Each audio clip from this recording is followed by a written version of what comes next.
आप सब लोगों को मेरा प्रणाम। विजन आईएएस की जो हम लोग मंथली करंट अफेयर की सीरीज़ कर रहे हैं जुलाई 2020 की, उसकी ये लास्ट वीडियो है इस पूरी सीरीज़ की।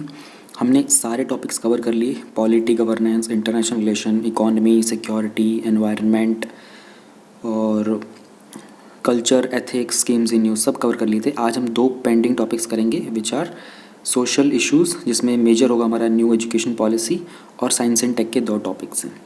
न्यू एजुकेशन पॉलिसी थोड़ा सा लेंदी टॉपिक है, अदरवाइज़ बाकी सारे बहुत ही ईजी और स्मॉल टॉपिक्स हैं। इसके बाद नेक्स्ट जो स्टार्ट होगा उसके बारे में आपको एक बार मैं बता देता हूँ।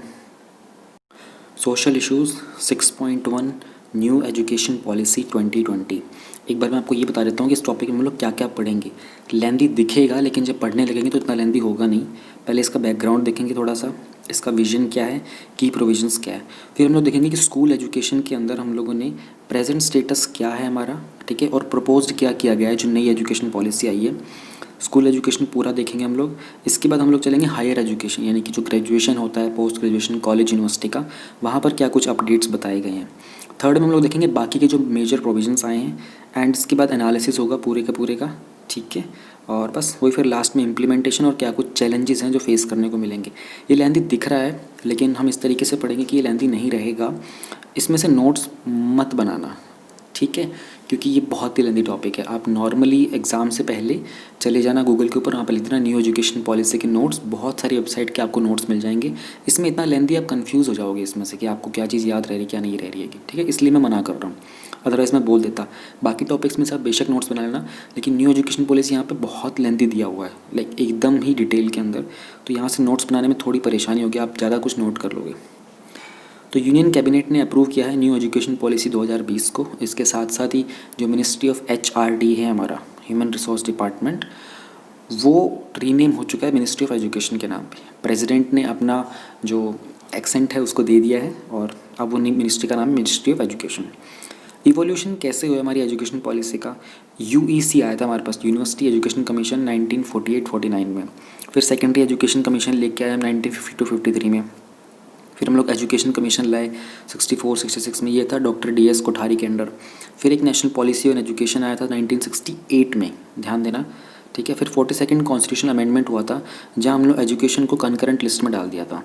कंकरेंट लिस्ट का मतलब होता है कि यूनियन और स्टेट दोनों ही मिलकर इस सब्जेक्ट के ऊपर अपने रूल्स बना सकते हैं, और ये जो लिस्ट होती है हमारे 7th शेड्यूल के अंदर मैंशन होती हैं, ठीक है। 7th शेड्यूल में होता है कि यूनियन के कौन से सब्जेक्ट्स हैं, जैसे डिफेंस वगैरह हो गया, टेली कम्युनिकेशन टाइप की चीज़ें हो गई हैं, फॉरेन अफेयर्स हो गया, ये सब यूनियन के सब्जेक्ट्स होते हैं। और स्टेट के सब्जेक्ट होते हैं जैसे पुलिस वगैरह हो गया, ठीक है। और फिर कुछ कनकरेंट के सब्जेक्ट्स आते हैं, जैसे ये एजुकेशन हो गया जिसके ऊपर दोनों ही लॉज बना सकते हैं। कुछ ऐसे भी सब्जेक्ट्स होते हैं जो रेजिड्यू में रह जाते हैं, यानी कि ना जिनके ऊपर जिनका इस लिस्ट में अभी तक नाम नहीं आया है, तो वो सब्जेक्ट्स जो हैं वो ऑटोमेटिकली यूनियन के अंडर में चले जाते हैं। फिर 1986 में हमारी national policy on education I थी। फिर NP 1986 को थोड़ा सा मॉडिफिकेशन किया था हम लोगों ने 1992 के अंदर। फिर TSR सुब्रमण्यम कमेटी की रिपोर्ट आई थी 2016 में, और अभी डॉक्टर के कस्तूरी रंगन की कमेटी आई थी 2019 के अंदर। तो जो मई 2016 में जो कमेटी थी ना for evolution of the new education policy, इसके अंदर जो चेयरमैनशिप थी वो लेट TSR सुब्रमण्यम थे। लेट मतलब he is no more now. Former cabinet secretary थे वो। अब कैबिनेट सेक्रेटरी कौन होते हैं आपको पता होना चाहिए ना। कैबिनेट सेक्रेटरी आपके जो ये IAS की जो पोजीशंस होती है ना, इसमें हाईएस्ट पोजीशन होती है ये, ठीक है। तो अगर आप एफिशिएंटली परफॉर्म करते रहते हो तो इंडियन एडमिनिस्ट्रेटिव सर्विस के अंदर जो हाईएस्ट पोस्ट आपको मिल सकती है एज ए ब्यूरोक्रेट, वो कैबिनेट सेक्रेटरी की होती है। उन्होंने फिर रिपोर्ट सबमिट की थी, उसके बेसिस के ऊपर ही MHRD ने कुछ उन्होंने प्रिपेयर किए थे कुछ इनपुट्स जो ड्राफ्ट नेशनल एजुकेशन पॉलिसी 2016 के थे। जून 2017 के अंदर एक committee for the draft of national education policy ये कॉन्स्टिट्यूट की गई थी, उसकी चेयरमैनशिप दी गई थी डॉक्टर के कस्तूरी रंगन को, जिन्होंने फिर सबमिट किया था जो ड्राफ्ट नेशनल एजुकेशन पॉलिसी 2019 का। NEP को हम लोगों ने फॉर्मुलेट किया था एक अनप्रेसिडेंटेड प्रोसेस के बाद। अनप्रेसिडेंटेड का मतलब होता है अभूतपूर्व, इससे पहले जो कभी हुआ ही ना हो। वो ये था कि हम लोगों ने तकरीबन 2 लाख सजेशंस लिए थे, 2.5 लाख ग्राम पंचायत थे उसमें, 6600 ब्लॉक्स थे, 6000 अर्बन लोकल बॉडीज़ थी, और 676 डिस्ट्रिक्ट्स थे। इतने लोगों से हम लोगों ने सजेशन लिए थे। ये अनप्रेसिडेंटेड था, पहले कभी भी इतने लार्ज स्केल के ऊपर सजेशंस नहीं लिए गए थे। नई पॉलिसी का एम है कुछ ट्रांसफॉर्मेशन रिफॉर्म्स लेके आना स्कूल में और हायर एजुकेशन सिस्टम्स के अंदर कंट्री में। ये हमारी जो 34 ईयर ओल्ड की पहली जो हमारी एनपी थी ना 1986 थी, उसको रिप्लेस कर देगा। एक की डिफरेंस ध्यान रखना, 1986 वाली नेशनल पॉलिसी ऑफ एजुकेशन था, ये नेशनल एजुकेशन पॉलिसी है, यानी कि पहले एनपीई था, अब हमारा एनईपी है। ये की डिफरेंस है, ध्यान रखना, इसको आगे पीछे मत कर देना। ऑल दो क्या ही इसमें फ़र्क पड़ेगा, लेकिन गवर्नमेंट का डेटा है, गवर्नमेंट का ऑफिशियल डॉक्यूमेंट है, तो जो सही है उसी का इस्तेमाल करना। विजन क्या है? एक ऐसा एजुकेशन सिस्टम जो इक्विटेबल और वाइब्रेंट नॉलेज सोसाइटी को कंट्रीब्यूट करेगा। इक्विटेबल और वाइब्रेंट नॉलेज कीवर्ड्स हैं हमारे विजन के अंदर मेंशन्ड है, तो मेंस में आ रहा है, प्रीलिम्स में आ रहा है, इंटरव्यू में पूछा जा रहा है। अब आपको एक्सप्रेस तो इंटरव्यू में और मेंस में करना पड़ेगा ना, लेकिन प्रीलिम्स के अंदर चेक ज़रूर कर लेना, क्या पता कहीं विजन का ही क्वेश्चन बना के दे दे 4 ऑप्शंस में से एक। तो ध्यान रखना, ये इक्विटेबल कंट्रीब्यूशन करेगा। कैसे? सभी लोगों को हाई क्वालिटी एजुकेशन प्रोवाइड करके। एक सेंस ऑफ रिस्पेक्ट डेवलप करना चाहते हैं हम लोग अपने कंट्री के अंदर, fundamental rights, duties, constitutional values वगैरह के अंदर, ठीक है। कुछ स्किल्स, वैल्यूज़ और डिस्पोजिशन देना चाहते हैं जो एक रिस्पॉन्सिबल कमिटमेंट होती है ह्यूमन राइट्स की, वहाँ पर हमें सपोर्ट करें। सस्टेनेबल डेवलपमेंट को भी ध्यान रखना चाहते हैं ताकि ग्लोबल वेलबींग को भी कंसिडर किया जाए, और ट्रूली ग्लोबल सिटीजन क्या होता है उसकी वैल्यूज़ रिफ्लेक्ट करना चाहते हैं हम लोगों ने। ऐसा एक हम लोगों ने विजन रखा है इस एजुकेशन पॉलिसी का। तो की प्रोविजंस क्या हैं इसके? जो ग्लोबल एजुकेशन है, इसका जो डेवलपमेंट एजेंडा है वो हमारे सस्टेनेबल डेवलपमेंट गोल 4 जो है, ठीक है, वहाँ पर रिफ्लेक्ट होता है, जिसको इंडिया ने 2015 में अडॉप्ट किया था। 17 सस्टेनेबल डेवलपमेंट गोल्स हैं, 2015 से लेकर 2030 तक का टारगेट है हमारा इसमें। नेशनल एजुकेशन पॉलिसी 2020 जो है, ये पूरे 21st सेंचुरी की पहली ऐसी एजुकेशन पॉलिसी है जिसका एम है कि हम बहुत सारे ग्रोइंग डेवलपमेंटल इम्पेरेटिव्स जो है ना कंट्री के, उनको एड्रेस करना चाहते हैं। इम्पेरेटिव्स का मतलब क्या होता है? बहुत ही इंपॉर्टेंट और अर्जेंट एस्पेक्ट जो होते हैं। पॉलिसी में हम लोगों ने प्रपोज किया है कि हम लोग पूरा का जो पूरा एजुकेशन स्ट्रक्चर है उसको रिवाइज करेंगे, उसको रीवैम्प करेंगे, रेगुलेशन ऐड करेंगे, उसमें गवर्नेंस ऐड करेंगे। सस्टेनेबल डेवलपमेंट गोल 4 को हम लोग इसमें बहुत ही इंटेंसली ऐड करेंगे। हमारा ऐसा एक एम है कि 2040 तक हम एक ऐसा एजुकेशन सिस्टम बनाना चाहते हैं जिसके जैसा दुनिया में कोई दूसरा नहीं है। तो अब देख लेते हैं एक बार स्कूल एजुकेशन के अंदर। स्कूल एजुकेशन में यहाँ पर हम लोग डायमेंशंस देखेंगे, इसका प्रेजेंट स्टेटस क्या चल रहा है, जो 1986 की एजुकेशन पॉलिसी थी उसके अकॉर्डिंग, और जो नई एजुकेशन पॉलिसी उसमें हम लोगों ने क्या प्रपोज किया है। पहली हमारी डायमेंशन है कि अर्ली चाइल्डहुड केयर और एजुकेशन। पहले क्या होता था कि बहुत सारे करोड़ों यंग चिल्ड्रन को ये क्वालिटी की अर्ली चाइल्डहुड केयर और एजुकेशन अवेलेबल नहीं थी, पर्टिकुलरली वो लोग जो सोशियो इकोनॉमिकली डिसएडवांटेज बैकग्राउंड से बिलोंग करते थे। नई एजुकेशन पॉलिसी के अंदर हम लोगों ने यूनिवर्सल एक्सेस देने की बात की है उन बच्चों को जिनकी उम्र है 3 से 6 साल की, ठीक है। ये अंडर कवर्ड एज है 3 से 6 साल की, बहुत ही क्रूशियल स्टेज होता है किसी की भी मेंटल फैकल्टीज़ को डेवलप करने के लिए। इसे हम लोगों ने स्कूल करिकुलम में ऐड कर दिया है, पहले ये नहीं था। बेसिकली इसको हम लोगों ने प्री स्कूल और वो आंगनवाड़ी का जो सेक्शन होता है उसमें ऐड किया है। प्री स्कूल सेक्शन में कवर करेंगे एटलीस्ट 1 ईयर अर्ली चाइल्डहुड का, उसकी केयर, उसकी एजुकेशन, इनको हम लोग एड्रेस करेंगे। इनको केंद्रीय विद्यालय में ऐड किया गया है, ठीक है, और बाकी के प्राइमरी स्कूल्स में पर्टिकुलरली जो डिसएडवांटेज एरिया है। देखो प्राइवेट स्कूल जो थे ना हमारे, प्राइवेट स्कूल्स के अंदर ऑलरेडी एक प्री स्कूल का कॉन्सेप्ट था, जहाँ पर आप लोगों ने देखा होगा बच्चे नर्सरी में जाते थे, एक प्रेप होता था, एक प्री नर्सरी होता था, ठीक है, लेकिन वो भी यूनिवर्सल नहीं था। अभी क्या है कि गवर्नमेंट उसको अपने सरकारी स्कूलों में जब यूनिवर्सल कर देगी तो प्राइवेट वाले जो रह गए थे वो भी उसको इंक्लूड कर लेंगे। NCERT एक फ्रेमवर्क बनाएगी जिसको बोला गया NCPFECCE, ठीक है। पैडागॉगिकल का वर्ड का मतलब समझ लो, बहुत बार वर्ड यूज़ होने वाला है। पैडागॉग जो होता है ना, PEDAGOGUE, पैडागॉग एक टीचर को बोलते हैं, ठीक है, शिक्षक को। उसी तरह के अगर पैडा की जगह ये डेमागॉग होता है ना, DEMAGOGUE, ये एक डिक्टेटर होता है, डिक्टेटर को बोलते हैं डेमागॉग। तो जो पैडागॉग होता है ना, पैडागॉगिकल मतलब शिक्षक के लायक एक ऐसा फ्रेमवर्क बनाएंगे, एक नेशनल करिकुलर होगा, पैडागॉगिकल टीचर के लिए एक फ्रेमवर्क बनाएंगे जहाँ पर उन लोगों को हम बताएंगे कि किस तरीके से अर्ली चाइल्डहुड और केयर के अंदर ट्रेनिंग देनी है, जो कि चिल्ड्रन होंगे ना 8 साल की उम्र तक के लिए, उनके लिए होगा ये। Implementation to be jointly carried out by HRD होगा, विमेन तो चाइल्ड डेवलपमेंट मिनिस्ट्री होगी, हेल्थ और फैमिली वेलफेयर, ट्राइबल अफेयर, ये सारी मिनिस्ट्रीज आपस में मिलकर करेंगे। अब यहाँ से प्रीलिम का क्वेश्चन बन जाएगा आपका, ठीक है, कि ये जो अर्ली चाइल्डहुड केयर वाला ऑप्शन है ना हमारा ECC, इसके अंदर कौन सी मिनिस्ट्रीज़ का एडिशन हो रहा है, ये बन सकता है प्रीलिम्स का क्वेश्चन। तो आपको ऐसे पढ़ के आ जाते हैं चीज़ें सीखनी कि कहाँ से क्वेश्चन बनते हैं। Attainment of the foundational literacy and numeracy, present status क्या है? कंट्री के अंदर एक लार्ज प्रोपोर्शन ऑफ स्टूडेंट्स हैं जो करंटली एलिमेंट्री स्कूल के अंदर हैं, ठीक है। एस्टिमेटेड किया गया है कि वो 5 करोड़ से ऊपर की संख्या में है, लेकिन इन्होंने फाउंडेशनल लिटरेसी और न्यूमरेसी को अभी तक अटेन नहीं किया है। फाउंडेशन मतलब बेसिक जो एजुकेशन होती है, उसका मतलब होता है एबिलिटी, ऐसी एबिलिटी होना जहाँ पर आप किसी भी चीज़ को रीड कर सकते हो, किसी भी बेसिक टेस्ट को कॉम्प्रीहेंड कर सकते हो। कॉम्प्रीहेंड मतलब समझना, अंडरस्टैंड, और आपकी एबिलिटी क्या बेसिक एडिशन और सब्ट्रैक्शन कर सकते हो, ये न्यूमरेसी के अंदर। तो 5 करोड़ से ज़्यादा बच्चे ऐसे हैं जो एनरोल्ड ज़रूर हैं, लेकिन वो इसमें अभी भी स्किलफुल नहीं हो पाए हैं, इसमें उनकी लर्निंग अच्छे से नहीं हो पाई है। तो NEP 2020 में हम लोग क्या करेंगे? नेशनल मिशन होगा फाउंडेशन लिटरेसी और न्यूमरेसी का MHRD के द्वारा। इसके अंडर जो स्टेट्स और यूनियन टेरिटरीज़ हैं, इस प्लान प्रिपेयर करेंगे, ठीक है, जहाँ पर हम लोग 2025 तक एक यूनिवर्सल फाउंडेशन लिटरेसी और न्यूमरेसी का टारगेट है सभी प्राइमरी स्कूल के लिए, सभी लर्नर्स के लिए, जो ग्रेड 3 तक हम लोग अचीव कर लेंगे। यानी कि ग्रेड 3 तक के बच्चे को बेसिक किसी भी चीज़ को रीड करना और बेसिक एडिशन सब्ट्रैक्शन आती होगी, ये टारगेट है हमारा। फिर एक नेशनल बुक प्रमोशन पॉलिसी है, इसको फॉर्मुलेट करेंगे, इंश्योर करेंगे कि क्वालिटी की बुक्स की अवेलेबिलिटी है, उनकी एक्सेसिबिलिटी है, ठीक है, जो across geographies, language levels and genres, यानी कि डिफरेंट जोग्राफी मतलब हर एक रीजन तक बुक्स पहुंच रही हैं, हर एक लैंग्वेज में बुक्स पहुंच रही हैं, ठीक है, जो जिनकी लैंग्वेज के ऊपर भी हम लोग आएंगे आगे, ठीक है, टॉपिक में देखेंगे कि जो बेसिक लैंग्वेज है उसको कैसे कंसिडर किया गया है, हर एक लेवल के बच्चे तक पहुँच रही है, हर एक जॉनर के बच्चे तक। फिर एक नेशनल रिपोजिटरी बनाया जाएगा हाई क्वालिटी रिसोर्सेज का फाउंडेशन लिटरेसी और न्यूमरेसी के अंदर, जो कि ऑलरेडी जो दीक्षा प्लेटफॉर्म है ना, digital infrastructure for knowledge sharing online platform, इसके ऊपर ऑलरेडी अवेलेबल है। यहाँ पर बहुत सारा डेटा है। रिपोजिटरी मतलब कलेक्शन ऑफ डेटा, एक स्टोर टाइप का। Curtailing the drop out rates and ensuring universal access to education at all, जो बच्चे ड्रॉप आउट कर जाते हैं ना स्कूल से भी, ऐसा नहीं कि सिर्फ कॉलेज में ड्रॉप आउट्स होते हैं, स्कूल में भी बहुत ड्रॉप आउट होते हैं। प्रेजेंट स्टेटस की बात करें, जो हमारा ग्रोस एनरोलमेंट रेशियो है 6 से 8th क्लास तक का, ये 90.9% है। यानी कि अगर 100 बच्चे टोटल होते हैं उसमें से 90% होते हैं जो एनरोल होते हैं।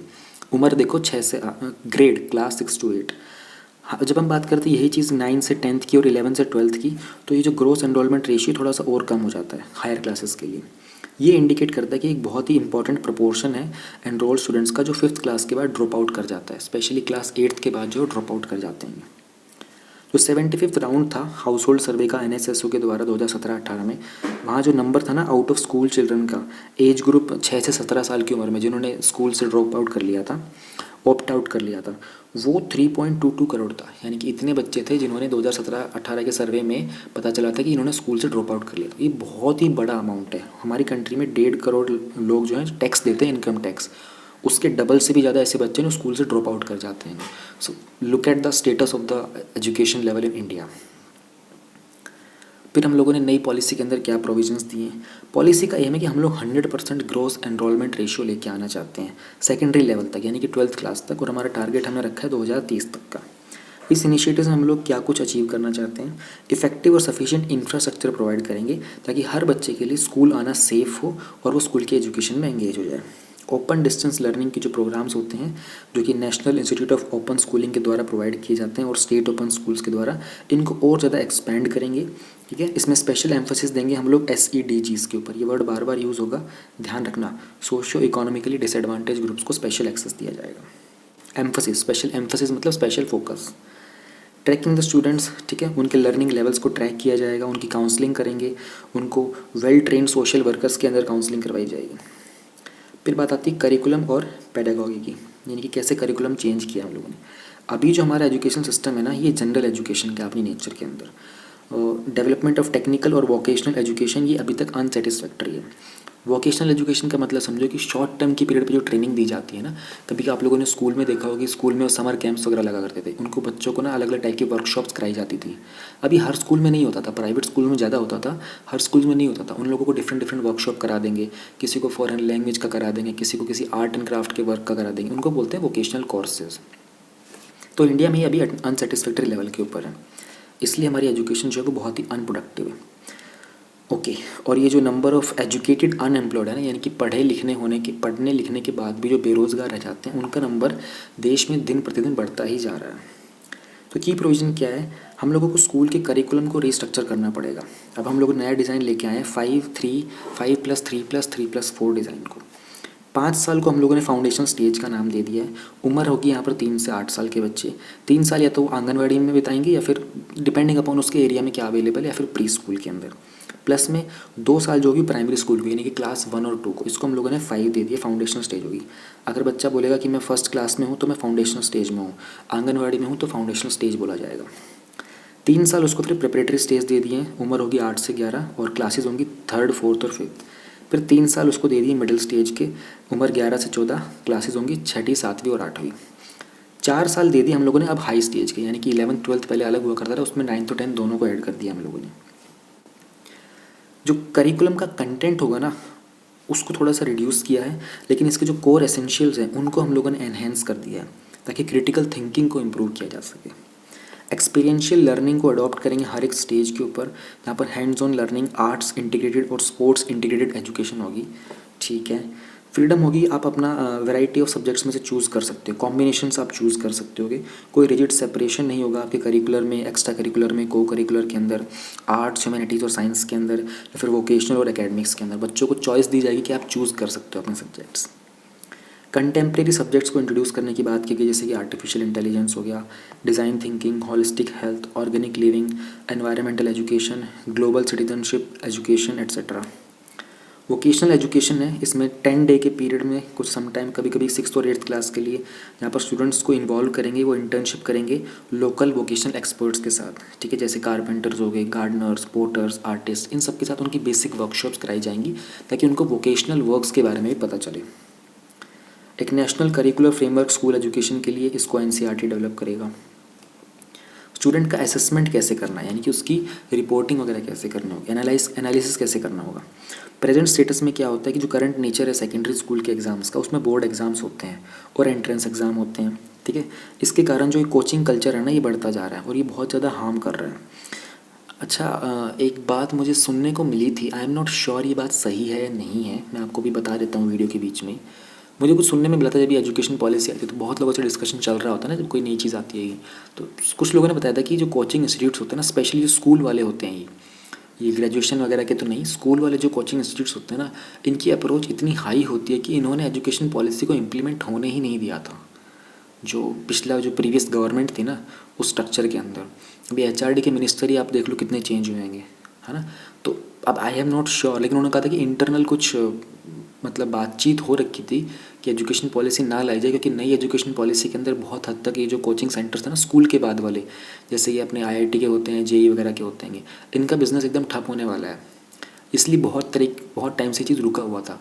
अभी ऐसा सुनने में आया था कि आप लोग भी देखना, ऐसे इसके बारे में कुछ हो तो कभी कमेंट वगैरह में बताना, आपको भी ऐसा कुछ मालूम है, ऐसा कुछ है भी इंडिया में नहीं है।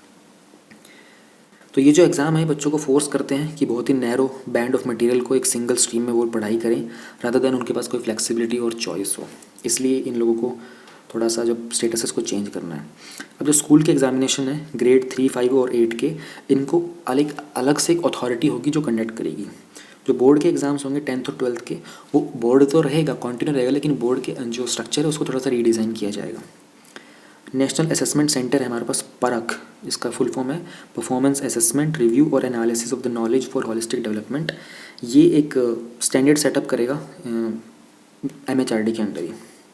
होलिस्टिक प्रोग्रेस कार्ड बनाया जाएगा, 360 डिग्री आपका एनालिसिस करेगा। नॉर्मल आपका रिपोर्ट कार्ड नहीं होगा जिसमें आपके सिर्फ मार्क्स वगैरह बता दिए या फिर किस सब्जेक्ट में क्या कुछ परफॉर्म कर रहा है। होलिस्टिक बनाएंगे, आपकी ओवरऑल ग्रोथ के बारे में बताएंगे। ऑल तो मुझे इतना पता है कि 2009 में आया था, 2009 में सीसी पैटर्न आया था ना, कॉम्प्रिहेंसिव कुछ करके आया था एजुकेशन सिस्टम पैटर्न। उस समय कपिल सिब्बल का भी वो था, एजुकेशन मिनिस्टर थे उस समय, कांग्रेस की गवर्नमेंट थी, तब इन्होंने एक पैटर्न लेके आया था। उसमें भी इन्होंने जो बच्चों के पहली बार जो वो आए थे रिपोर्ट कार्ड्स, वो भी काफ़ी हॉलिस्टिक बनाए थे, बहुत डिटेल में उन्होंने एनालिसिस करवाए थे उसके। तो ये भी एक अच्छा, उस टाइम बेसिकली वो याद इसलिए आया क्योंकि उस टाइम कॉन्सेप्ट चल रहा था ना कि बोर्ड हटेगा 10th का, नहीं हटेगा, आपको चॉइस मिल रही थी 10th का बोर्ड देना चाह रहे हो नहीं देना चाह रहे हो। फिर नेशनल टेस्टिंग एजेंसी, ये तो एक ऑटोनोमस टेस्टिंग ऑर्गेनाइजेशन होगी जो कि बाकी के स्कूल के बाद जो कॉलेज के लिए जो एंट्रेंस टेस्ट होते हैं वो सब कंडक्ट करेगी। ठीक है। लैंग्वेज वाले पे बात कर लेते हैं, मल्टीलिंगुअलिज्म और power of language. Present status ये है कि जो मीडियम ऑफ इंस्ट्रक्शन है पर्टिकुलरली साइंस के सब्जेक्ट्स का वो इंग्लिश में है। तो जो रूरल एरिया के बच्चे होते हैं ना, जिनको इंग्लिश इतनी अच्छे से नहीं आती हैगी, उनको साइंस को प्रॉपरली इंग्लिश में पढ़ने में परेशानी होती हैगी। इंडियन लैंग्वेज हैं वो अभी भी अंडर डेवलप्ड हैं और जो स्टैंडर्ड पब्लिकेशंस हैं वो इंडियन लैंग्वेज में अवेलेबल नहीं होती हैं। तो इस पॉलिसी के अंदर हमारे की प्रोविजंस क्या होंगे? जो मीडियम ऑफ इंस्ट्रक्शन होगा ना, ग्रेड 5 तक, क्लास 5 तक, प्रेफरेबली मतलब क्लास 8 की बात करें या बियॉन्ड, ये उनकी होम लैंग्वेज में होगा, यानी कि मदर टंग में होगा। जो लैंग्वेज ऑफ इंडिया है ये एक फ़न प्रोजेक्ट बनाया गया है, ठीक है। ये एक्टिविटी होगी, हर एक स्टूडेंट को लेनी होगी। ये हमारे एक भारत श्रेष्ठ भारत इनिशिएटिव के अंदर है। एक भारत श्रेष्ठ भारत का जो इनिशिएटिव है ना, ये 2015 में स्टार्ट किया गया था इसी गवर्नमेंट के द्वारा, और 31 अक्टूबर को था आई थिंक, एक करेक्ट डेट जो थी उस दिन 140th बर्थ एनिवर्सरी थी सरदार वल्लभ भाई पटेल की, जिसको हम लोग नेशनल यूनिटी डे के नाम पर भी मनाते हैं। 3 लैंग्वेज का फॉर्मूला है, इसमें ग्रेटर फ्लेक्सिबिलिटी मिलेगी। जो भी हमारी क्लासिकल लैंग्वेजेस हैं, संस्कृत, तमिल, तेलुगु, कन्नड़, मलयालम, उड़िया, ये वाइडली अवेलेबल होंगी स्कूल्स में की ऑप्शंस के तौर पर। इसके एडिशन में पाली, पर्सियन, प्राकृत, इनको भी वाइडली अवेलेबल कराया जाएगा as optionals. Indian sign language को भी स्टैंडर्डाइज किया जाएगा कंट्री के अंदर। देखो क्लासिकल लैंग्वेज जो है ना, ये अभी मुझे मैं नेक्स्ट सीरीज स्टार्ट कर रहा हूँ ना, बेस पॉसिबली इसकी अगली जो वीडियो आएगी या अगली से अगली आएगी जो, उसमें ही मैं बता दूंगा क्लासिकल लैंग्वेजेस क्या होती हैंगी। एक आइडिया दे देता हूँ, ऐसे लैंग्वेजेस जिनका कुछ प्रूफ अवेलेबल हो, ठीक है, जिनके बारे में कुछ रिटन मटेरियल हो, जिनके कुछ ग्रामर वगैरह भी अवेलेबल हो, उनको एक वाइड रेंज ऑफ लोग बोलते हों। एंशियंट टाइम से बहुत कितनी एंशियंट लैंग्वेज है उसके ऊपर डिपेंड करता है। तो ऐसे कुछ क्राइटेरिया हैं, जब मैं नेक्स्ट वीडियो में उसको बताऊँगा तो मैं आपको डिटेल में बता दूँगा। इक्विटेबल और इंक्लूसिव एजुकेशन प्रोविजंस होंगे सोशल इकोनॉमिकली डिसएडवांटेज ग्रुप्स के लिए। प्रेजेंट स्टेटस क्या है? यूडाइस के 2016-17 के डेटा की बात करें तो 19.6% बच्चे ऐसे हैं जो कि शेड्यूल्ड कास्ट से बिलोंग करते हैं प्राइमरी लेवल के अंदर। लेकिन ये जो फ्रैक्शन है ये हायर सेकेंडरी स्कूल के अंदर जाके 17.3% हो जाता है, यानी कि प्राइमरी से हायर के अंदर जो शेड्यूल्ड कास्ट के बच्चे होते हैं वो ड्रॉप आउट करने स्टार्ट कर देते हैं। ये जो एनरोलमेंट होता है ड्रॉप ऑफ का, ये बहुत ही सीवियर होता है शेड्यूल्ड ट्राइब्स के अंदर, यानी कि वहाँ 10.6% होते हैं प्राइमरी में और 6.8% हो जाते हैं हायर के अंदर सेकेंडरी में। और जो डिफरेंटली एबल्ड बच्चे होते हैं वो तो 1.1 से 0.25% तक हो जाते हैं, यानी कि ड्रॉप आउट रेट की बात कर रहा है ये। तो इसके लिए हम लोगों ने क्या सेटअप करने की बात की नई वाली पॉलिसी में, हम लोग एक जेंडर इंक्लूजन फंड निकालेंगे फीमेल और ट्रांसजेंडर स्टूडेंट्स के लिए। फिर स्पेशल एजुकेशन जोन्स बनाएंगे, जो कि लार्जर पॉपुलेशन होती है ना SEDGs की, इनको डिक्लेयर कर देंगे कि ये स्पेशल एजुकेशन जोन है। चिल्ड्रन विद डिसेबिलिटीज़, ठीक है ना, इनके लिए कुछ इनेबलिंग करेंगे क्योंकि ये फुली पार्टिसिपेट करें रेगुलर स्कूल के प्रोसेस के अंदर, फाउंडेशन स्टेज से लेकर हायर एजुकेशन तक। हर एक स्टेट और डिस्ट्रिक्ट को एनकरेज करेंगे कि वो बाल भवन्स क्रिएट करें। ऑल तो बाल भवन्स अभी भी अवेलेबल होते हैं, आप अपने डिस्ट्रिक्ट में जाके देखिएगा, आपको सिटी में कहीं ना कहीं जो मेन जो सिटी का एरिया होता है वहाँ पर आपको बाल भवन मिल ही जाएगा। वहाँ per day time boarding school चलाएंगे, आर्ट रिलेटेड, करियर रिलेटेड और प्ले रिलेटेड एक्टिविटीज़ कंडक्ट करेंगे। फ्री स्कूल इंफ्रास्ट्रक्चर को यूज़ करेंगे सामाजिक चेतना केंद्र, ताकि सोशल, इंटेलेक्चुअल और वॉलंटरी एक्टिविटीज़ को प्रमोट किया जाए। स्पेशल मैकेनिज्म बनाना चाहते हैं उन बच्चों के लिए जो ट्राइबल ग्रुप से बिलोंग करते हैं, ताकि उनको क्वालिटी एजुकेशन मिले। ऑल दो ट्राइबल एरिया के जो लोग होते हैं वो एजुकेशन को इतना इंटरेस्टिंग लेते भी नहीं है। वो कहते हैं कि हम लोग अपने रूरल कॉन्सेप्ट से ही ज़्यादा खुश हैं और हम चाहते भी नहीं कि आप लोगों की जो ज़िंदगी इसके साथ हम इंटरफेयर करें, हम अपने उसी एरिया में रहना पसंद करते हैं। बट फिर भी गवर्नमेंट की रिस्पॉन्सिबिलिटी है हर एक जो इंडियन सिटीज़न है उस तक एजुकेशन पहुंचाई जाए, तो उनके लिए एफर्ट ज़रूर किए जाएंगे। फ़ी वेवर और स्कॉलरशिप ऑफर की जाएगी जो भी मेरिशियस स्टूडेंट्स होते हैं SEDGs के। एडिशनल स्कूल्स होंगे, ठीक है ना, जैसे कि ये जो जवाहर नवोदय विद्यालय होते हैं, केंद्रीय विद्यालय होते हैं, ये हम एस्पिरेशनल डिस्ट्रिक्ट्स में या फिर जो बोलते हैं स्कूल जो स्पेशल एजुकेशन जोन होंगे यहाँ पर ज़्यादा सेटअप करेंगे। एस्पिरेशनल डिस्ट्रिक्ट्स मैंने आपको बता रखे हैं कि वो ऐसे डिस्ट्रिक्ट्स जहाँ पर सोशल और इकोनॉमिकल वेलफेयर अभी इतना नहीं हो पाया है। रोबस्ट यानी कि स्ट्रॉन्ग बोल्ड टीचर एजुकेशन और रिक्रूटमेंट, नया और जो कॉम्प्रिहेंसिव नेशनल करिकुलम होगा ना, फ्रेमवर्क, वो बनाया जाएगा टीचर एजुकेशन के लिए 2021 तक। 2030 तक किसी भी इंसान को टीचर बनने के लिए जो मिनिमम डिग्री क्वालिफिकेशन होगी वो होगी कि आपको 4 ईयर का इंटीग्रेटेड BEd करना बहुत कंपलसरी होगा। और जो एडमिशन्स होंगे BEd में वो NTA के द्वारा होंगे, ठीक है। एक नेशनल मिशन बनाया जाएगा मेंटरिंग के लिए, जहाँ पर large pool of outstanding seniors और जो रिटायर्ड फैकल्टीज़ होते हैं इनके साथ। टीचर का एक एलिजिबिलिटी टेस्ट होगा सभी टीचर्स के लिए, फाउंडेशन कोर्स में जा रहा है, जो प्रिपरेटरी में, मिडल में, हाई में जा रहा है, पब्लिक स्कूल हो प्राइवेट स्कूल हो, सबके लिए एक एलिजिबिलिटी टेस्ट होगा TET। ज़्यादा ऑटोनॉमी दी जाएगी टीचर को कि वो किस तरीके का पेडागॉजी चूज़ करता है, एस्पेक्ट्स ऑफ पेडागॉजी, यानी कि शिक्षा को प्रचार करने के लिए, शिक्षा को समझाने के लिए, ठीक है ना, ज्ञान देने के लिए वो किस तरीके के स्ट्रक्चर को चूज़ करना चाहता है क्लासरूम टीचिंग में, उसके लिए टीचर को ऑटोनॉमी दी जाएगी। फिर NPST एक नेशनल प्रोफेशनल स्टैंडर्ड्स टीचर्स के लिए ये डेवलप किया जाएगा, जो national council for teacher education है 2022 तक उनके द्वारा। NCTE जो है हमारा national council for teacher education, इसको रिस्ट्रक्चर करेंगे, ठीक है। ये एक प्रोफेशनल मतलब इसको रिस्ट्रक्चर करके एक प्रोफेशनल स्टैंडर्ड सेटिंग बॉडी बनाएंगे जो कि आएगा हमारे GEC के अंदर, जनरल एजुकेशन काउंसिल के अंदर। स्कूल के गवर्नेंस की बात करें तो जो प्रेजेंट स्टेटस और इशू है, गवर्नमेंट के बहुत सारे एफर्ट्स रहते हैं कि नियर विजुअल यूनिवर्सल एक्सेस मिले प्राइमरी स्कूल्स के अंदर। इसके कारण क्या है कि बहुत सारे, देखो जब गवर्नमेंट चाहती है कि बहुत सारे को एक यूनिवर्सल एक्सेस मिल जाए स्कूल्स का, तो बहुत सारे स्मॉल स्कूल्स खुल गए हैं जिसके कारण बहुत सारे चैलेंजेस भी आ रहे हैं। पहली बात तो ये इकोनॉमिकली सब ऑप्टिमल है, ठीक है ना, और इनका ऑपरेशन जो है बहुत कॉम्प्लेक्स है रन करना। इकोनॉमिकली सब ऑप्टिमल का मतलब होता है कि ये जो हाईएस्ट क्वालिटी होते हैं ना उससे बिल्कुल थोड़ा सा कम है, ठीक है। इकोनॉमिकली यानी कि महंगे बहुत होते हैं, जो छोटे छोटे स्कूल्स होते हैं ना बच्चों के प्ले स्कूल टाइप के, ये बहुत ही महंगे पड़ जाते हैं। टीचर्स जो इनमें मल्टीपल ग्रेड्स में पढ़ाते हैं, मल्टीपल सब्जेक्ट्स में पढ़ाते हैं एक टाइम के अंदर, ठीक है ना, और टीचर्स के पास कोई अपना कोई प्रायर बैकग्राउंड होता भी नहीं है। तो इन स्मॉल स्कूल्स का जो आइसोलेशन है ना, इसके कारण एजुकेशन के ऊपर एक बहुत बड़ा नेगेटिव इफेक्ट पड़ रहा है, जो भी हमारा टीचिंग और लर्निंग प्रोसेस है उसके अंदर। स्मॉल स्कूल जो है ये एक सिस्टमेटिक चैलेंज बन गया हमारे कंट्री की गवर्नेंस के लिए और मैनेजमेंट के लिए। तो हम लोगों ने इनके लिए नए पॉलिसी में क्या किया है, स्कूल्स को हम लोग ऑर्गेनाइज़ करेंगे कॉम्प्लेक्सेस में, क्लस्टर्स में, ठीक है, जहाँ पर एक गवर्नेंस की बेसिक यूनिट के ऊपर हम लोग इंश्योर करेंगे कि हर तरह के रिसोर्सेज जो है ना, इंक्लूडिंग जो सोशल प्रोफेशनल टीचर कम्युनिटी है, ये हर तरह के स्कूल्स में हर एक क्लस्टर के अंदर अवेलेबल हो। स्कूल डेवलप करेंगे एक SDP यानी कि स्कूल का डेवलपमेंट प्लान। ये जो प्लान है ये बेसिस बनेंगे किस तरीके का स्कूल का कॉम्प्लेक्स होगा, कैसा क्लस्टर डेवलपमेंट प्लान्स होंगे। ट्विनिंग और पेयरिंग की जाएगी, यानी कि एक पब्लिक स्कूल को एक प्राइवेट स्कूल के साथ ट्विन कर दिया जाएगा ताकि अपने अपने रिसोर्सेज अपनी लर्निंग को आपस में शेयर करें। ये एक चीज़ें बड़ी इंटरेस्टिंग की है कि मतलब ये ऐसी चीज़ें देख के लगता है कि हाँ ये कुछ नया सोचा गया है, स्कूल्स की ट्विनिंग करना ये बड़ी अच्छी चीज़ होती है। ऐसी चीज़ों को फोकस करो, बाकी सब तो पता ये बेसिक है, हर चीज़ को अच्छा करेंगे। Standard setting for the accreditation of school, यानी कि एक्रेडिटेशन कैसे किया जाएगा। प्रेजेंट स्टेटस क्या है, एट प्रेजेंट जो भी मेन फंक्शंस होते हैं गवर्नेंस के और स्कूल के रेगुलेशंस के, ये हैंडल करती है एक सिंगल बॉडी जो कि है हमारी डिपार्टमेंट ऑफ स्कूल एजुकेशन और उसके जो आजू बाजू के जो ऑर्गेनाइजेशंस हैं। इसके कारण क्या होता है कि जितने भी इंटरेस्ट में ना बहुत सारे कन्फ्लिक्ट आते हैं, यानी कि लोगों के इंटरेस्ट मैच नहीं कर पाते, ठीक है, और सेंट्रलाइजेशन बहुत हो जाता है पावर का, एक ही डिपार्टमेंट को सारी की सारी पावर देते हो तो सेंट्रलाइजेशन हो जाता है। स्कूल सिस्टम का इनफेक्टिव मैनेजमेंट हो रहा होता है, ठीक है। स्कूल का कमर्शलाइजेशन रोक पाना बड़ा मुश्किल होता है। कमर्शलाइजेशन का मतलब होता है कि प्राइवेट स्कूल जो होते हैं अपनी मर्जी से फीस बढ़ाते रहते हैं, इसके कारण बच्चे क्या होते हैं उनको लगता है कि महंगा स्कूल है, इंग्लिश मीडियम स्कूल है तो ज़्यादा अच्छा स्कूल है। इस वाले पॉइंट को समझने के लिए आप लोगों को हिंदी मीडियम मूवी देखनी पड़ेगी इरफान खान की प्रोविजन क्या है हमारे नए जो नेशनल एजुकेशन पॉलिसी नया वाला है उसके अंदर, उसमें हम क्या करेंगे, हम लोग अलग अलग सिस्टम बनाएंगे। पॉलिसी मेकिंग का सिस्टम अलग होगा, रेगुलेट करने वाला अलग होगा, ऑपरेट करने वाला अलग होगा, एकेडमिक मैटर को हैंडल करने वाला अलग होगा, जिसके कारण पावर का डिसेंट्रलाइजेशन हो जाएगा। इंडिपेंडेंट स्टेट स्कूल के सेनेट अथॉरिटी होगी जो कि स्टेट लेवल पे करेगी।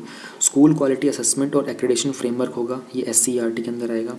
पब्लिक और प्राइवेट स्कूल्स जो होंगे इनका एसेस करना, इनको एक्रेडिट करना ये सेम क्राइटेरिया के ऊपर होगा।